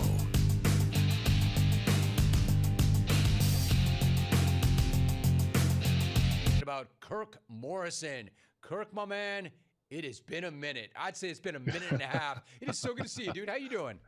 Man, it has been too long, Jim. Too long, but man, glad to be back in the jungle. It's been a long time, but excited to be here with you, my man. No, I appreciate you so much. It's so good to see you, and it's great to have you back. Listen, let me get right into it. You're all over the college game as well as the pro game, and you know the Raiders very, very well. So let me start with their quarterback, Fernando Mendoza. Well, it seems pretty obvious that he will not start the season as their QB1. When do you think we will see him? Honestly, this is not even a cop-out answer, Jim. I'm just giving you the answer in which I believe, and I've been a part of these before when I'm talking about a first overall pick is on your roster. It will all reveal itself. That's what Coach Clint Kubiak has said as well.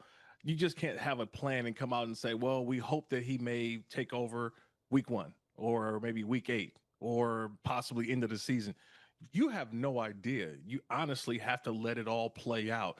And I've been in those situations. 2007, when I was with the Raiders, we drafted Jamarcus Russell, and I can tell you he was not ready at the time to be our week 1 starter. Now, obviously, some contractual things happened, and he was sort of a holdout and trying to get his contract done. But there's things that go along with being the starting quarterback of a franchise, especially as a number 1 overall pick.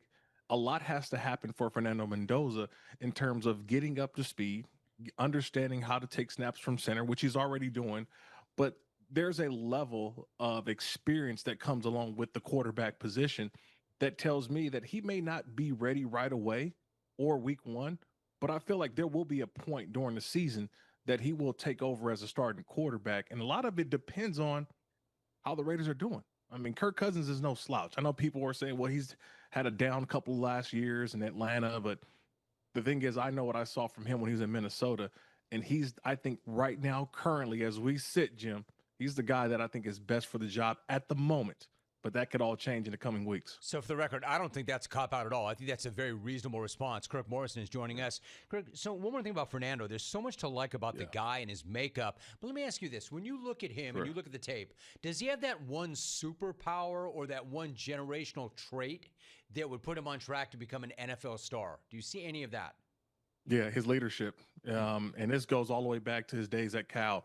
I had friends of mine that I played high school football with were his assistant coaches while he was at Cal. And the first time I actually had a Fernando Mendoza game when he was the quarterback at Cal as a redshirt freshman, you sit down and you meet him for the first time. And I literally had to leave the meeting and ask a couple of my buddies, like, is this dude real? Like, this can't be like that's for fake, real. Right? Like, come on, this is fake. Like, they looked at me in the eye and said, no, Kirk, what you're getting from Fernando, that is who he is. And that's why so many guys play so hard for him, because they know he's going to pour into them. He's going to put them in the right situation to go out there and make plays, Jim. That's the reason why everybody gravitates to him. Everybody loves him.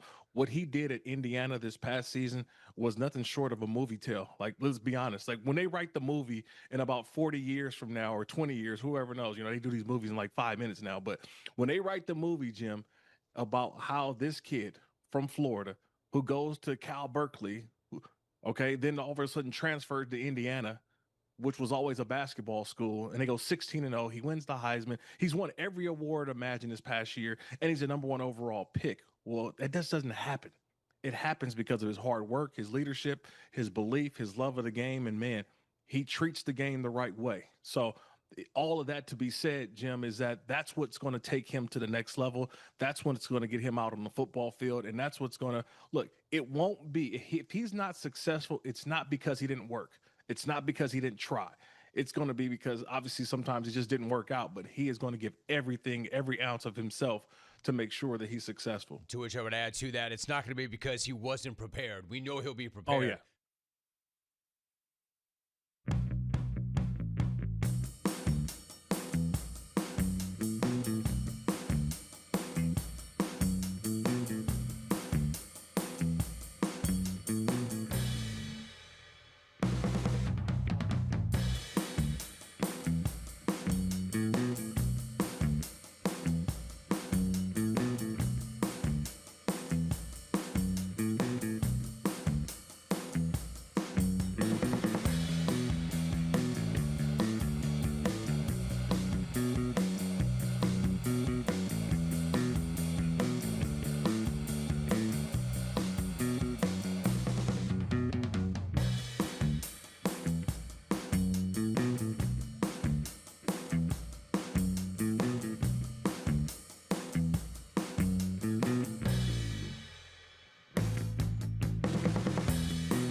All right, so 15 minutes from right now, we got the beef segment. Get yourselves ready. Like, you might not be able to just throw the switch. I think you might think you can, but I don't think you can.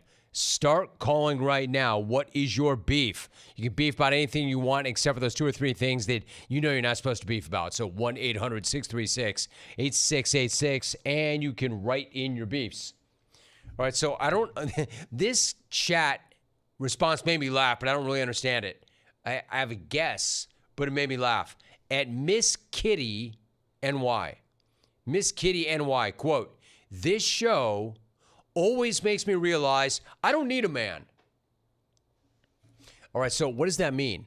Does that mean that this show fulfills everything else in my life and I have so much fun with this show that I don't really need a dude?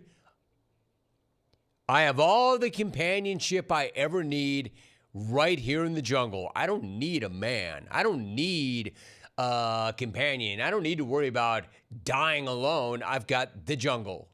Is that what that means? Or does it mean, yo, this show has made me realize that pretty much every man is a dog. And not a good dog, but just a dog. And I don't need that. I don't need that in my life. I'm seeing what men are like from this show, and I don't need that. Miss Kitty NY, which one is it? The show provides you all the companionship you need, or it's a reminder that dudes are just dogs? I don't know. Stucknut Radio, LeBron is going to the Wizards and changing his number to 45. Maybe. I took offense to that.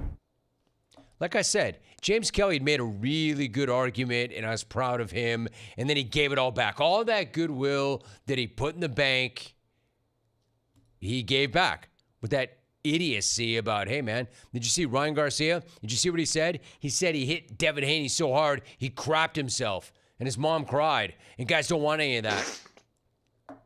Yeah, no, James, I had not seen that. You know why? Again, I don't have an excrement alarm or excrement notification on my phone. I don't hunt excrement, James, like you. C. Dots Nemesis.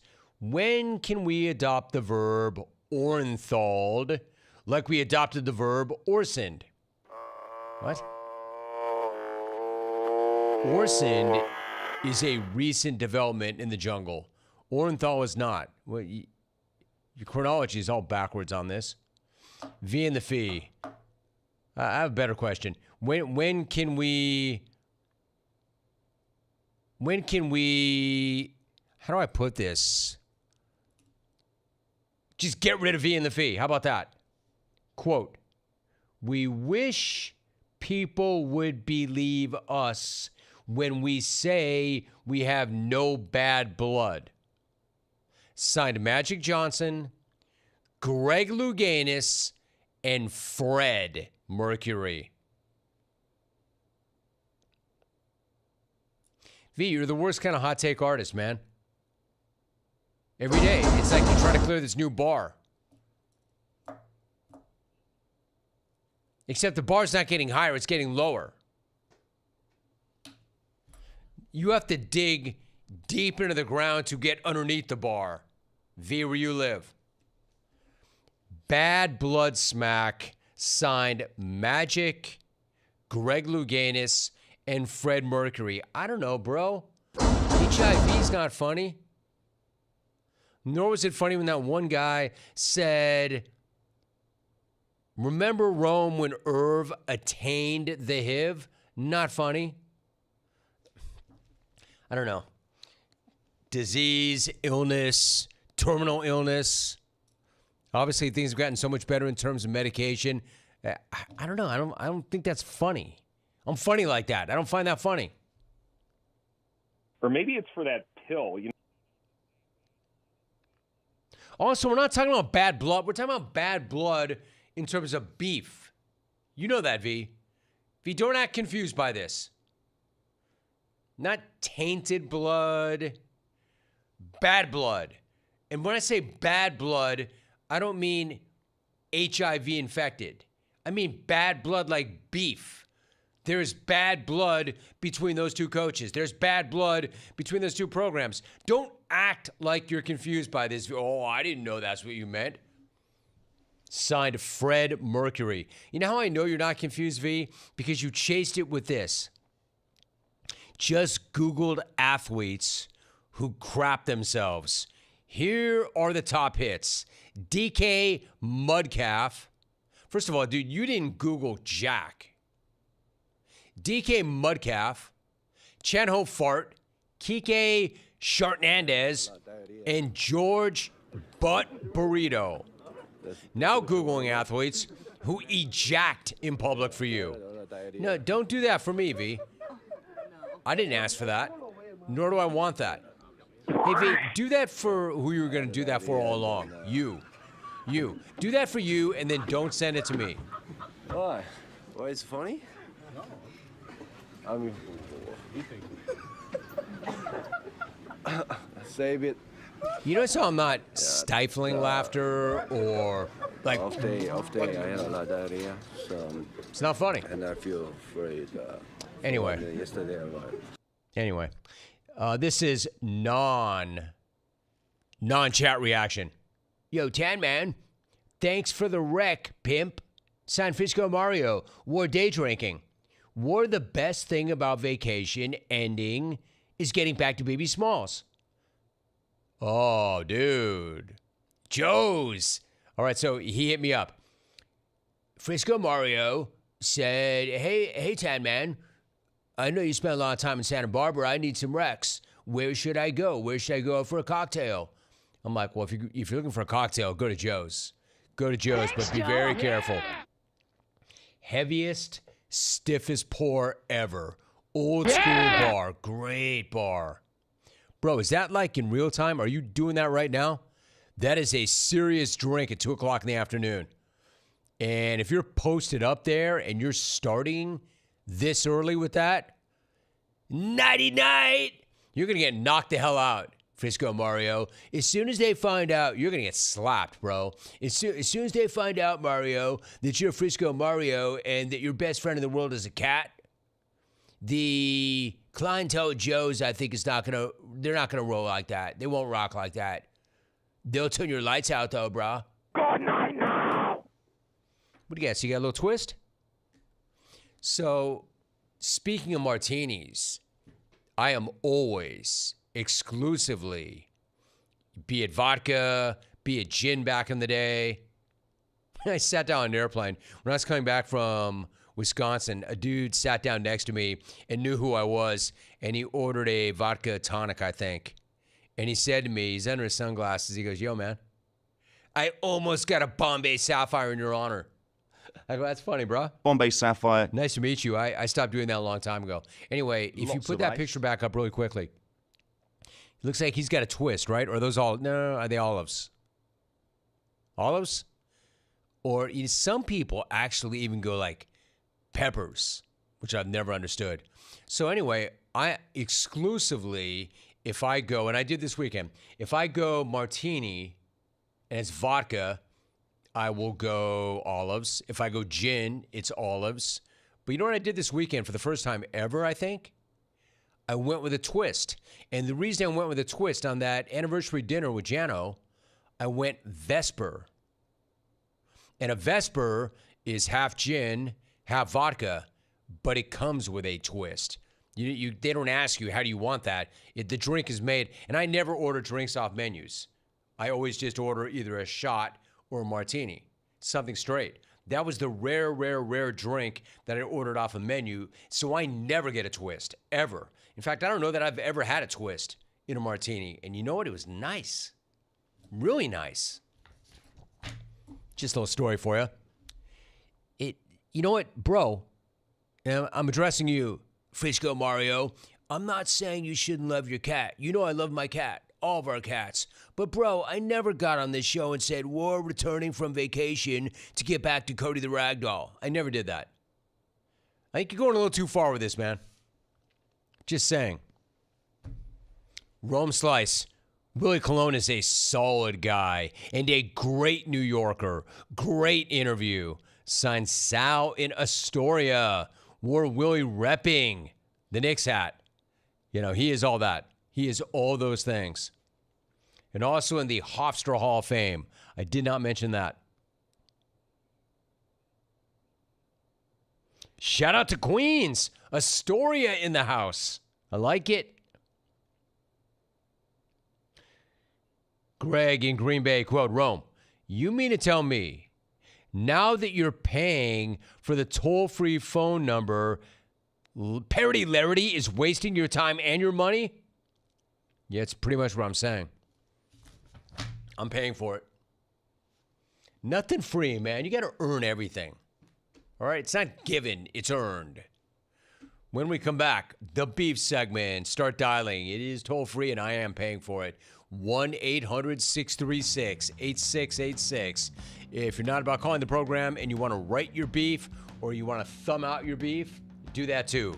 On the X at Jim Rome. Do it on our YouTube channel via the chat. Do it via email, rome@haveatake.com. I got to be honest, I've been watching a lot of softball this week. When you see me looking up out of the corner of my eye, I'm watching softball. Fact. All right, beef segment's coming up next.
Knock, knock.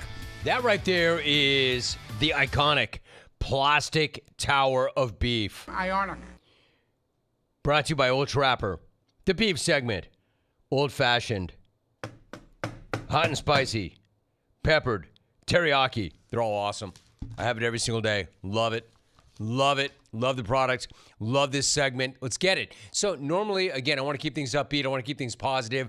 Man, hate is the new dopamine. I do not want to be somebody who propagates that. I want to make things better, not worse. However, one day out of the week, it's okay to come up in here and get something off your chest. If you want to beef about something, I am here for it. Just all I ask in return, get in, get out.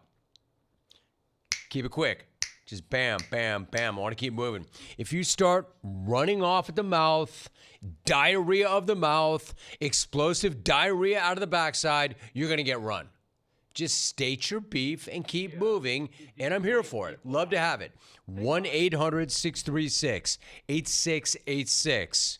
If this dude shows up for this segment, when I start this segment, he will go first until otherwise noted. Miles in Charleston.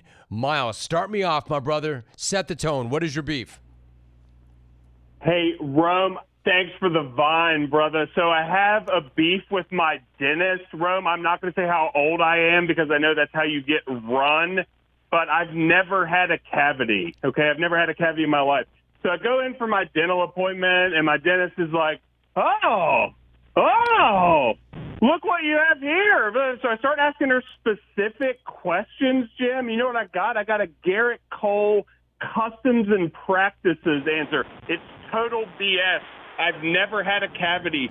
Get it off my record. Hey, unwar, complete garbage and BS dental records. Out, Jim. My man, do not tell a lawyer who can be litigious that he's got a cavity if he's never had a cavity and you can't prove that he's got a cavity. I see you working, Miles. I see you working. I'm glad you're on my side. 1-800-636. That wouldn't rub me the wrong way. When I had never gotten a ticket and then I got that first ticket in the past year or so, man, I felt the same way. I was pissed, except I got caught. I got busted. But then when I got a second one, I'm like, damn, man, what's going on around here? I went 30 years without getting a moving violation, and now I've got 2 in less than a year?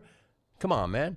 But, had to own it. Let's go to the ABQ. Earl in the ABQ. Earl, what is your beef? Mr. Pimp in the Box, I love you so much. You know, I love the Blue Bombay Sapphire Martinis with no vermouth. But my beef right now is with my stepmother, dude. My wife and my stepmother are not getting along, and for some reason the stepmother is taking everything. And anyways, I kind of feel like my wife is Cinderella, and I'm not liking it. But FYI, War Shield Bra running for state senate. That would be really cool, dude. My man, Earl, with a lot of energy. I mean, all over the place, but in a really good way. He's saying, wore that Bombay Sapphire Martini without the vermouth. Exactly. For a long time, I would just kind of put the vermouth in the glass, then dump it out, and then I'm like, you know what? I don't need it at all. I don't like vermouth. I don't want the vermouth, man. Extra dry, straight up dry. Good man. 1-800-636-8686. Let's go to Vegas. Why the hell not? Scott in Vegas. Great to have you, Scott. What is your beef? That's Mac. First time, long time. I'm so glad I found the show again. Good, dude. Good. Hey, good to have you back. My beef is with the Cars for Kids jingle. That song just makes my skin crawl. As soon as I hear that hi-hat kick in, I just put my finger through the dash. I think I'm going to break my mute button. The song makes me hate children. That's it. I'm out. Bro, welcome back, Scott. Glad you found the show. Man, you know the jingle is wrong. If it's a jingle for kids and the jingle makes you hate children, maybe the jingle is not doing its job. My man in Vegas. Love to see it. I want to eat his children. Did you see that quote viral clip from Mike that showed up the other day that was not a new clip? That everybody's like, dude, Mike. It's too bad. It's too bad that it was an older clip. And if it were a new clip, believe me, we would have found a way to get that clip on the air. Even for Mike, it was wild, but it was not a new clip. All right, where to? Let's go to my guy, the Lanier Messenger, a.k.a. Justin in Melbourne. Justin, good to have you. What's your beef? Romy, I'm going to have to change my beef after Miles called. Listen, Miles, bro, didn't this dentist take you and your kids and your wife to Europe? Of course he's going to charge you extra for your teeth. You didn't get that, brother? Oh, that was rather abrupt. So what he's saying is, how is that dentist going to take his wife and kids to Europe if he's not making up cavities that do not exist? We know this. We know this. I remember way, way, way back in the day, quick aside, when we were in Montana and Jake went off a ski jump and he broke his collarbone. And we found it that on that same mountain was an orthopedic. And we asked him what he thought. And he said, I'm going to tell you something. Where do you guys live? And we said, Irvine. He goes, all right, you know what's going to happen? You're going to get home, and then you're going to go to one of those big assembly lines in Newport Beach, and they're going to tell you right away, surgery. You need surgery. You need surgery. He's like, I'm going to tell you point blank, they're going to tell you that. You don't need surgery. He does not need surgery. Don't do that. So we get home, and Janet takes Jake to one of those big assembly line, well-thought-of places, and right away, bam, that kid needs surgery. And I'm like, that guy called it. That guy called it. And why? I think because of what he just said.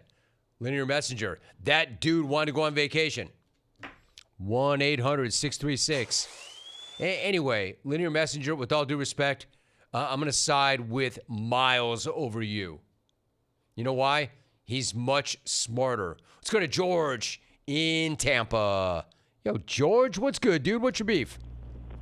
My man, Romeus Prime. Good to hear you, brother. You too, dude. So, my beef is with the nerve pain I have in my neck, which radiates down to my fingertips. I feel a little tingle here and there as I'm driving, the bad posture and whatnot. And you get on YouTube, you don't want to go to the chiro, have them twist you around like a pretzel. So you get on the YouTube, you look at all the little stretch videos, and then you basically feel like you're going to die by then. They make it way 10 times worse than you were before you even went on YouTube. So the word of the day is just keep your body posture right. Don't go on YouTube and you're good. My man. Nice job, George. I like that. Go on YouTube, but go to our channel. Go on YouTube. Don't not go on YouTube. Just don't go on YouTube to figure out how to stretch. Go on YouTube and find the Jim Rome channel and then watch the show and jump up in the chat and hit the sub button. He's like, man, I don't want to go to a chiro and have him twist me up like a pretzel, so I'll just go to YouTube like you do for anything that you don't know. But now I feel worse. Got to go to Wyoming, and I mean that sincerely. Love Wyoming. Great state. Great state. We would hit Wyoming when we were in Montana back in the day. Cheyenne, Guy in Wyoming. Guy, good to have you. What's your beef? Hey, Jim, first time, long time here. My beef is with the Colorado Rockies owners, the Monfort brothers. You know, when we had a AAA team in Denver, the Denver Zephyrs, for 35 years, ever since they bought the team, they've been running it like the Denver Zephyrs 2.0. You know, we've given away a lot of all-star team type caliber players, Nolan Arenado, Trevor Story, Carlos Gonzalez. I'm just sick of it. Again, now we have a good core of young position players. My brother? No. I'm sorry to do that. You don't like that call. I don't like that call. Not a very good call. I did not want to do that. But I had to do that. That's why I made it very clear this time. Sometimes I forget at the very top to make it very clear, but I made it very clear today. Get in, get out. Get in, get out. That started to kind of ramble on into a call, and a call that probably wouldn't have even made it on the regular show, but definitely not during the beef segment. This is a quick-hitting segment. It's an aggressive segment. What is your beef? State your beef. Get in, get out. Get in, get out. Let's go to Frisco. Ron in Frisco. Good to have you, Ron. What is your beef? How you doing? Good, dude. How about you? Really good. I'm doing really good. Good. I'm doing really good. What I want to get into is I'm tired. I've had it up to here with the city MLB uniforms. They cannot get any sillier. They look like they come from Uncle Benny's Child House in Oklahoma or clown at Cirque du Soleil. Tim, help us get rid of that stuff and go back to what is meaningful, and that's the baseball uniform. And with that, Jim, I'm out. There you go. Wait, he had something else. What happened? Hey, Tommy, where was he going at the very end of that? The problem is when you say, with that, I'm out. Oh, wait. But when we hear out, we assume you're out, and we just go click. Don't say out if you're not out. Don't say out and then remember, I got some straight fire for you. But his beef was good. His beef was strong. I like his tone. Let's go to Jersey. Let's go to Jersey. I know this dude. I know Ari. I know Ari's going to have beef. I know that for a fact. We go to Jersey. Ari, my brother, what is your beef? Brother. Well, first off, welcome back. And this is now going to be a hat trick on MLB. Hopefully my phone doesn't make me sound like I'm underwater. My beef is with the modern-day dorky baseball stats. OPS, WAR, slugging percentage, exit elo, spin rate, launch angle. It's all analogous to my confusion of the understanding the concept of cryptocurrency. For that matter, it's a Ponzi scheme. I'll side with batting average, homers, ribbies, ERAs, wins, Ks. Actual WAR to Patrick in PA. Unwar Babe Ruth. WAR. Ow. All right, Ari. Got you. You tell me, when you figure out baseball's analytics and or crypto, you let me know. He said it's analogous to cryptocurrency. Like, I don't get that either. I don't get all the nerds and everything going on in baseball, just like I don't get crypto. Always good to hear from Jersey. Why don't we try St. Augustine? Todd. Good to have you too, Todd. What's your beef? Hey, Jim, my beef is with the whole 1v1 commentary being overused in the FIFA World Cup. In every match I watched, I heard 1v1 more times than there were shots on goal during that game. And it's probably going to replace in space in the upcoming NFL season. Was the ball carrier tackled 1v1 or was he tackled in space? I find it annoying. I do have a great use for it, though. 1v1 gets me out of a date night that I don't want to do every time. If my lady asks me to go have a glass of wine and paint some kind of catchy phrase on a sign at a board and brush place, I'd say, yeah, some 1v1 time would be great, babe. And that'll nip that in the bud every time. That's my 1v1 beef. I hear you, dude. Theme about soccer, and I didn't get into it this time because the final gave me enough to get into, and the U.S. team getting knocked out the way they got knocked out gave me enough to get into. But that was one of my arguments against soccer back in the day. The way soccer journos would talk about the sport, the way they would write recaps of any kind of match, like the phraseology and the vernacular of the sport used to drive me crazy. Like, what are you writing about? It's a sport, and a really boring sport, and really not actually a sport at all, but a reason to riot. Why are you writing about it like there's some sort of, like, all of civilization hangs on this? The way they would turn these phrases that I'd never heard before in writing a recap of a match or a game, and then it all started to come back to me when I saw it again, because even, like, really reputable organizations, you know, like The Athletic, which I read every single day, I subscribe to, or other columnists that I really respect, would start to turn these phrases once again. It all came rushing back over me. I'm like, yeah. Another reason why I never liked that sport. He's talking about 1v1, 1v1, 1v1. Let's go to the Natty. Steve in the Natty. Hey, Steve, what's your beef? Jimmy Crack Corn, how you doing, brother? Good, dude. How about you? Hey, good.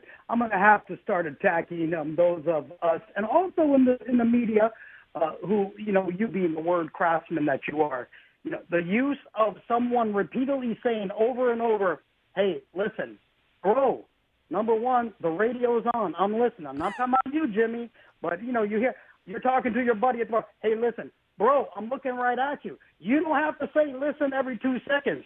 What do you want me to do? Activate my Dumbo ears and turn that up? Come on, man. Just don't use it so much. I get where you're coming from, but you know what, Jimmy? It really chaps my ass. Nice job, dude. That's a good beef. That's a guy who has a beef. That clearly has been bothering him. What do you want me to do? Hey, listen. Am I supposed to tap my Dumbo ears and activate them? I am listening. I'm looking right at you. Some guy on the radio says, hey, man, listen. Right. The radio's on. I'm listening. I like that. That's my favorite one today. Bubba, Bodie in Bearland. Walk me off, get me to the break, and then on the other side of that break, we'll do some written beefs. Let's go to Pearland, Texas. Bodie, Bubba, what's your beef? Hey, Bubba, my beef is, we get older, we get a little vain. So I got some white hairs on the side of my, sideburns. So I bought these men hair products. So I put some bitch, it looks good, but then when I went to go play cards at the neighbors, we all in the garage, and I'm wiping my face because I'm sweating like a pig. And then some bitch is like, Bodie, did you take a bath today? And I look at my damn handkerchief, and it's all black and dirty. It looked like I ain't took a bath. So I unwore those some bitchin' products. My dude, Rack, my brother. He's like, Bodie, you some bitch. You take a bath today? What are you talking about? And I look at my handkerchief, and it's all black and dirty. Because his hair color, he's sweating it out and it's rubbing off, going down his face. Some bitches. I know there's something in that lettuce. There's something in that sideburn, Bodie. It's bad, cheap hair color. Some bitches. All right, when we come back, why don't we do this? Hopefully we've got it. The phones are still ringing. The phones are still ringing. So you can call and maybe still get back in. But I want to get some written beefs in. You jumped the segment. We made it. We'll do it again when we come back. Baseball fans, think you know who's hitting a home run today? Well, FanDuel is giving you a free chance to call your shot with Daily Dingers. Joining the action is easy. Just make sure your free pick on who's hitting a home run in their game. Make that free pick, and if you're right, you'll get a profit boost to use on your next bet for a chance at extra winnings. You've got nothing to lose and a ton to gain, and don't forget, you can make a free pick every day during the MLB season.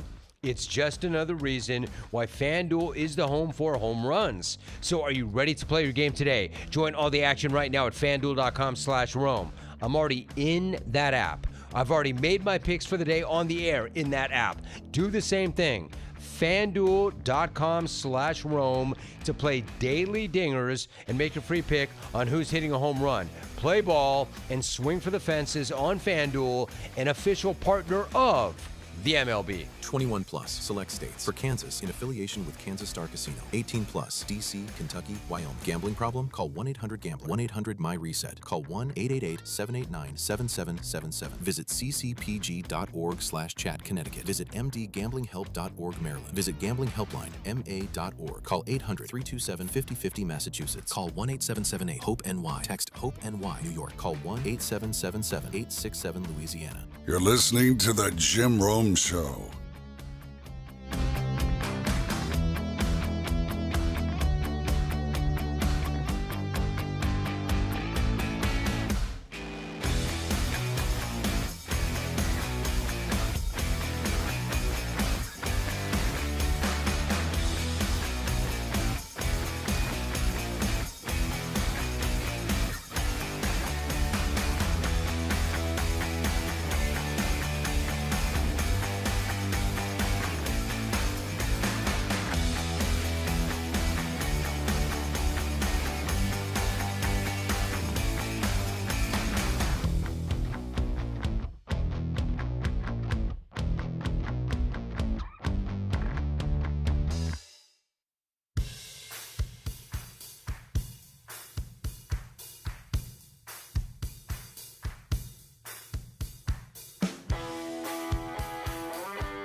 So the callers did a pretty good job, better than I thought. When I saw the call screen initially, I thought to myself, this might not be one of our better beef segments, but you know what? It was fine. It was good. So can the right-in beefs keep pace? Let's find out. Oh, we got ourselves a super chat. This guy goes right to the top of the list.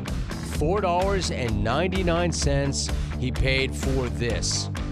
Xander V4. Yo, Xander, what up, dude? Appreciate you. Thank you very much. You did not have to do that.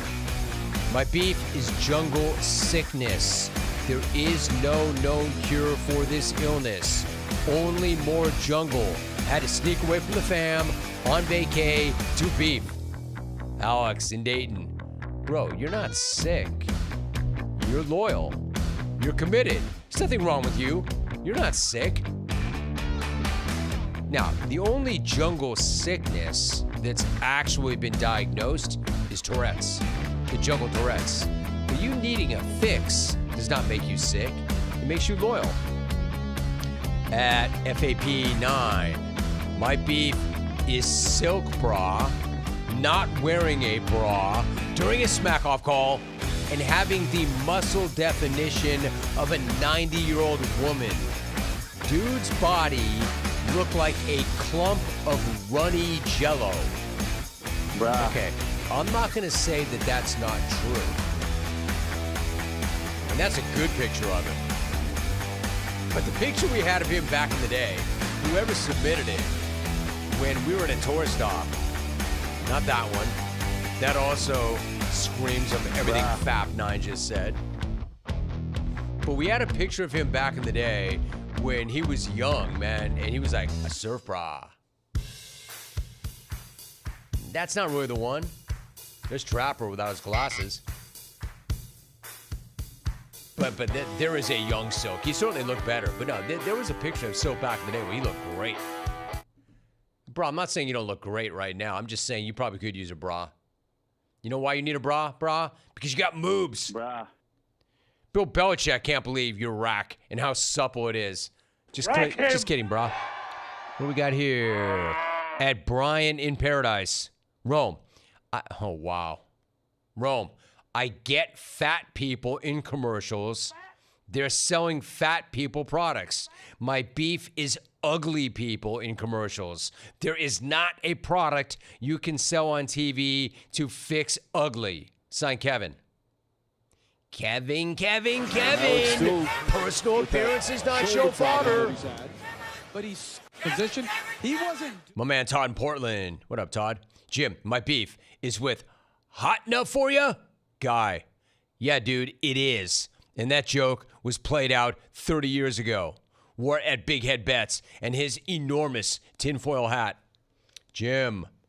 My beef is when I pull into a gas station and all the pumps have a vehicle in front of them, but no one is actually in them. Dudes, a little advice. After you fill up, get your lazy ass back in your vehicle and move it to a parking space before you go inside the store. Don't make me wait while you're inside buying lunch and taking a dump. I'm out. Steve from St. Louis. At Radiation Level OK. Hey, Jim, my beef is with people who end declarative sentences with a question mark. I personally believe it makes them sound like Miss Teen USA. Dave. Rome, my beef is any ad with the words moderate to severe. That makes me laugh. That's good. My beef is with any ad with words moderate to severe. I will dive like Rodman after a ball going out of bounds in the 90s for my remote to turn that ish off for life. Paul in Tucson.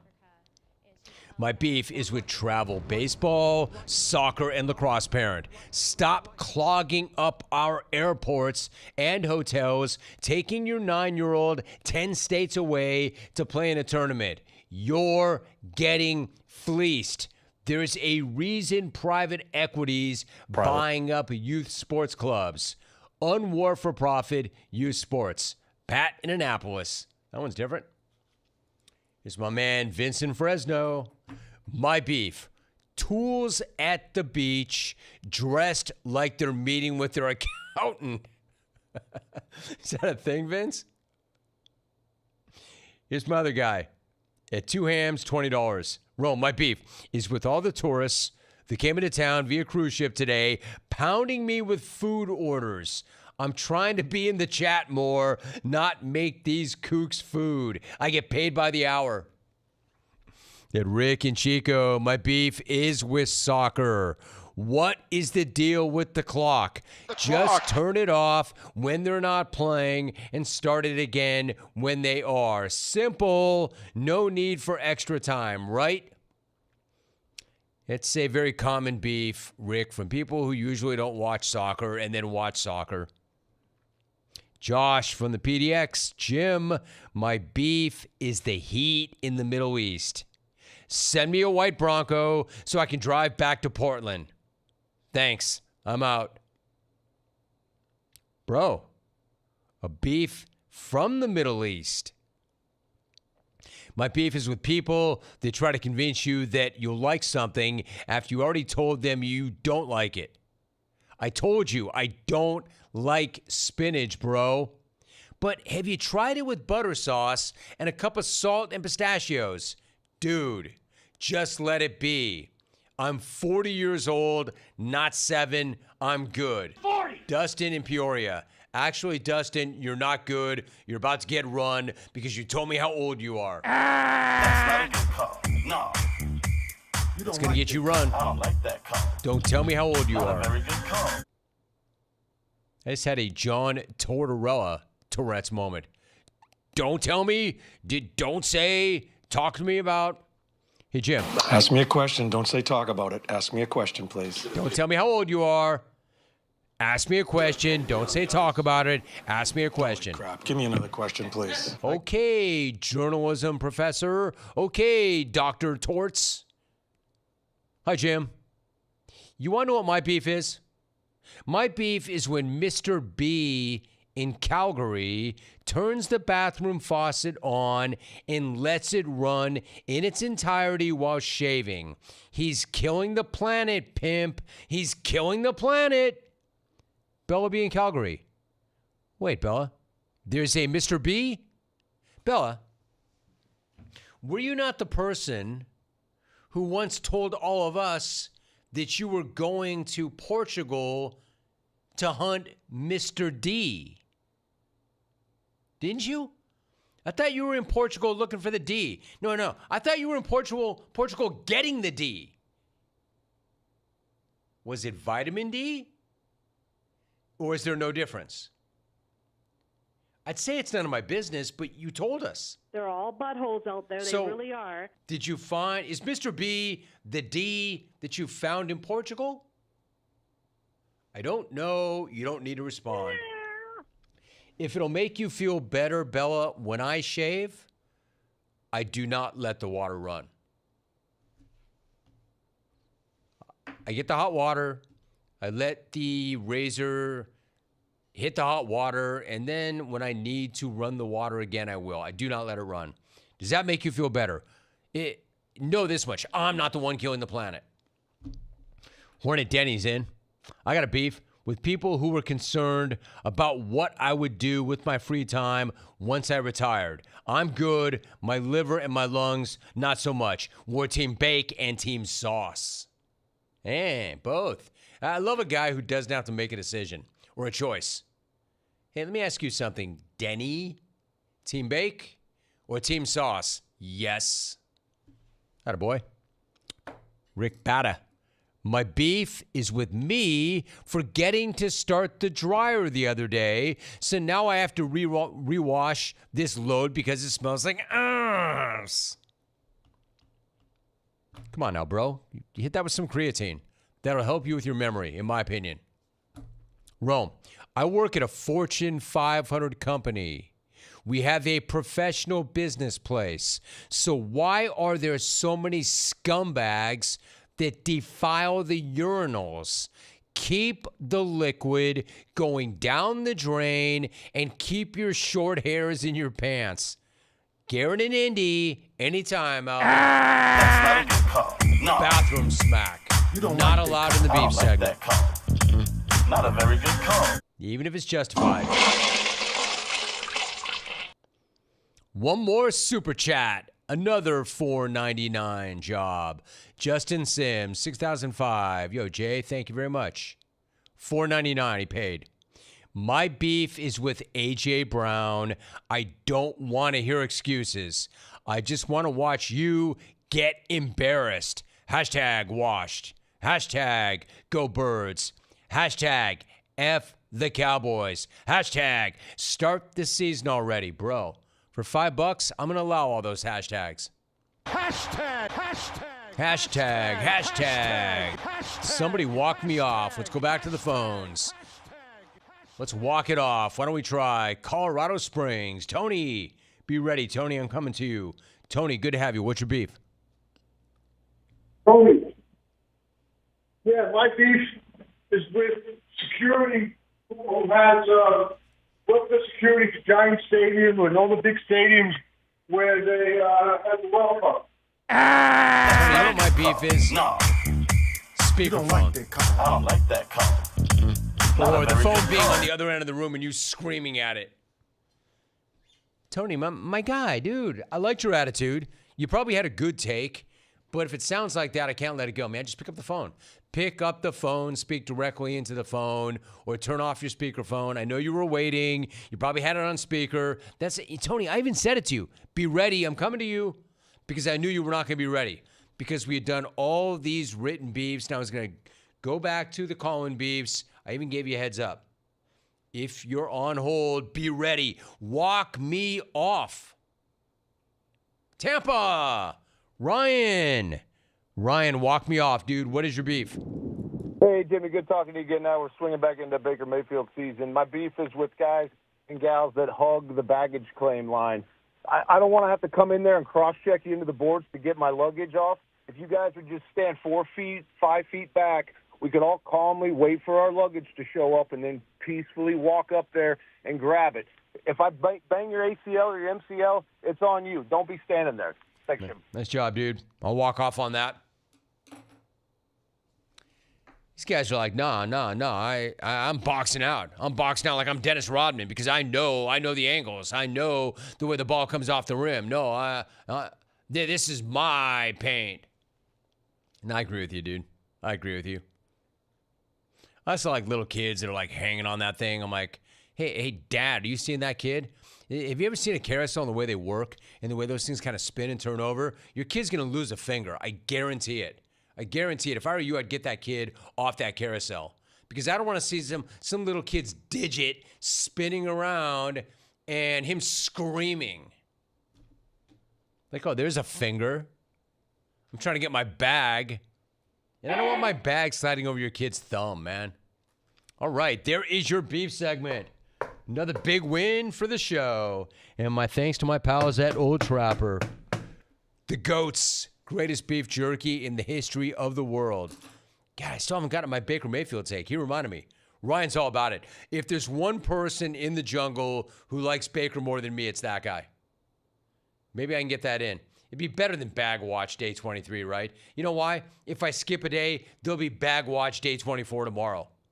We'll see. I'll make that decision during this break, and we'll come back.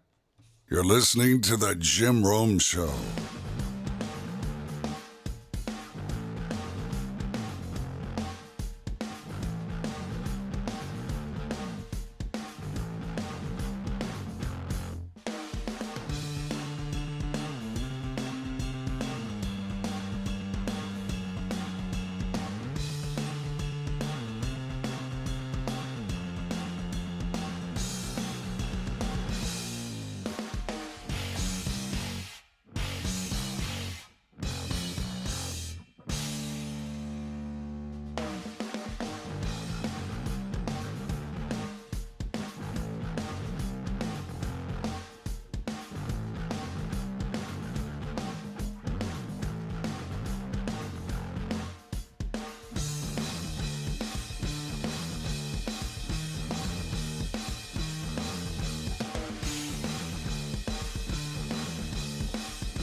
Because if you all remember, Baker has already said that he does not want to negotiate after training camp starts. I think the team would, but he made it clear he doesn't want to.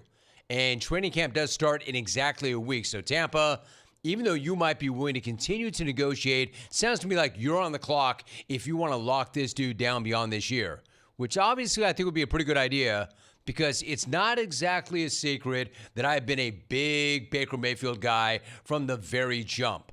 I am such a big Baker guy. He actually had me calling the Cleveland Browns America's team on national television, like over-air network TV. At least until they discarded him like trash to guarantee $250 million to a washed-up creep. The Browns are certainly not America's team, but Baker might still be America's quarterback. And by the way, they're still doing everything they can to give that starting job to that washed-up creep, acting like he's no longer as washed as he was. Either way, that's not what this is about. I'm talking about that guy right there if you're watching on the stream. Baker is still the ultimate grinder, the ultimate competitor, the ultimate chip on the shoulder dude who seems like he's one of us. If you look at him and you're around him, he's not small. If you've ever stood next to Baker Mayfield, he's not small, but he's not tall, if that makes sense. So it seems like he's one of us, when in reality, he's nothing like any of us. Because the dude is tough as hell, he's smart as hell, he's got a crazy high football IQ. He does. And he's got a crazy pain tolerance, and that I mentioned, competitive as hell. At least he doesn't take anything personally. Yes, he does. Everything. Everything. And that's what makes him who he is. This dude can take everything personally and instantly convert it into motivational fuel. I haven't seen anybody do it quite like this guy, like MJ himself. And believe me, MJ took everything personally. This is Baker. Take everything personally, guy. And I mean that in the best way possible. It's why he is where he is. It's why he has survived. It's why he's now thriving in the NFL. It's because he's running on the purest, cleanest form of rocket fuel known to mankind, which is why he is one of my favorite athletes ever. So naturally, I'm finding all these random sound bites that Netflix is dropping from season 3 of Quarterback. Predictably awesome, especially the footage of him mic'd up on the field. Check this out. Talking to? Who are you talking to, huh? Who are you talking to, huh? Shut up. Just shut up. Yeah. Let's go. What a fucking time to be alive. Let's go. Get it up, you fucking loser. Throw it in his face. You can rattle that play call off, but holy get wide is not in your vocabulary. Just because you lost weight doesn't mean you can talk. Shut the fuck up. Hot. You're good with it? You're good with him getting beat over the top in man coverage? Who are you anyway? You know who I am. No, I don't. It's gonna be a long day. Hold on. It's gonna be a long day. Woo! There's something in the air. Every snap, I feel it too. There's something in the air, dude. There's something in the air.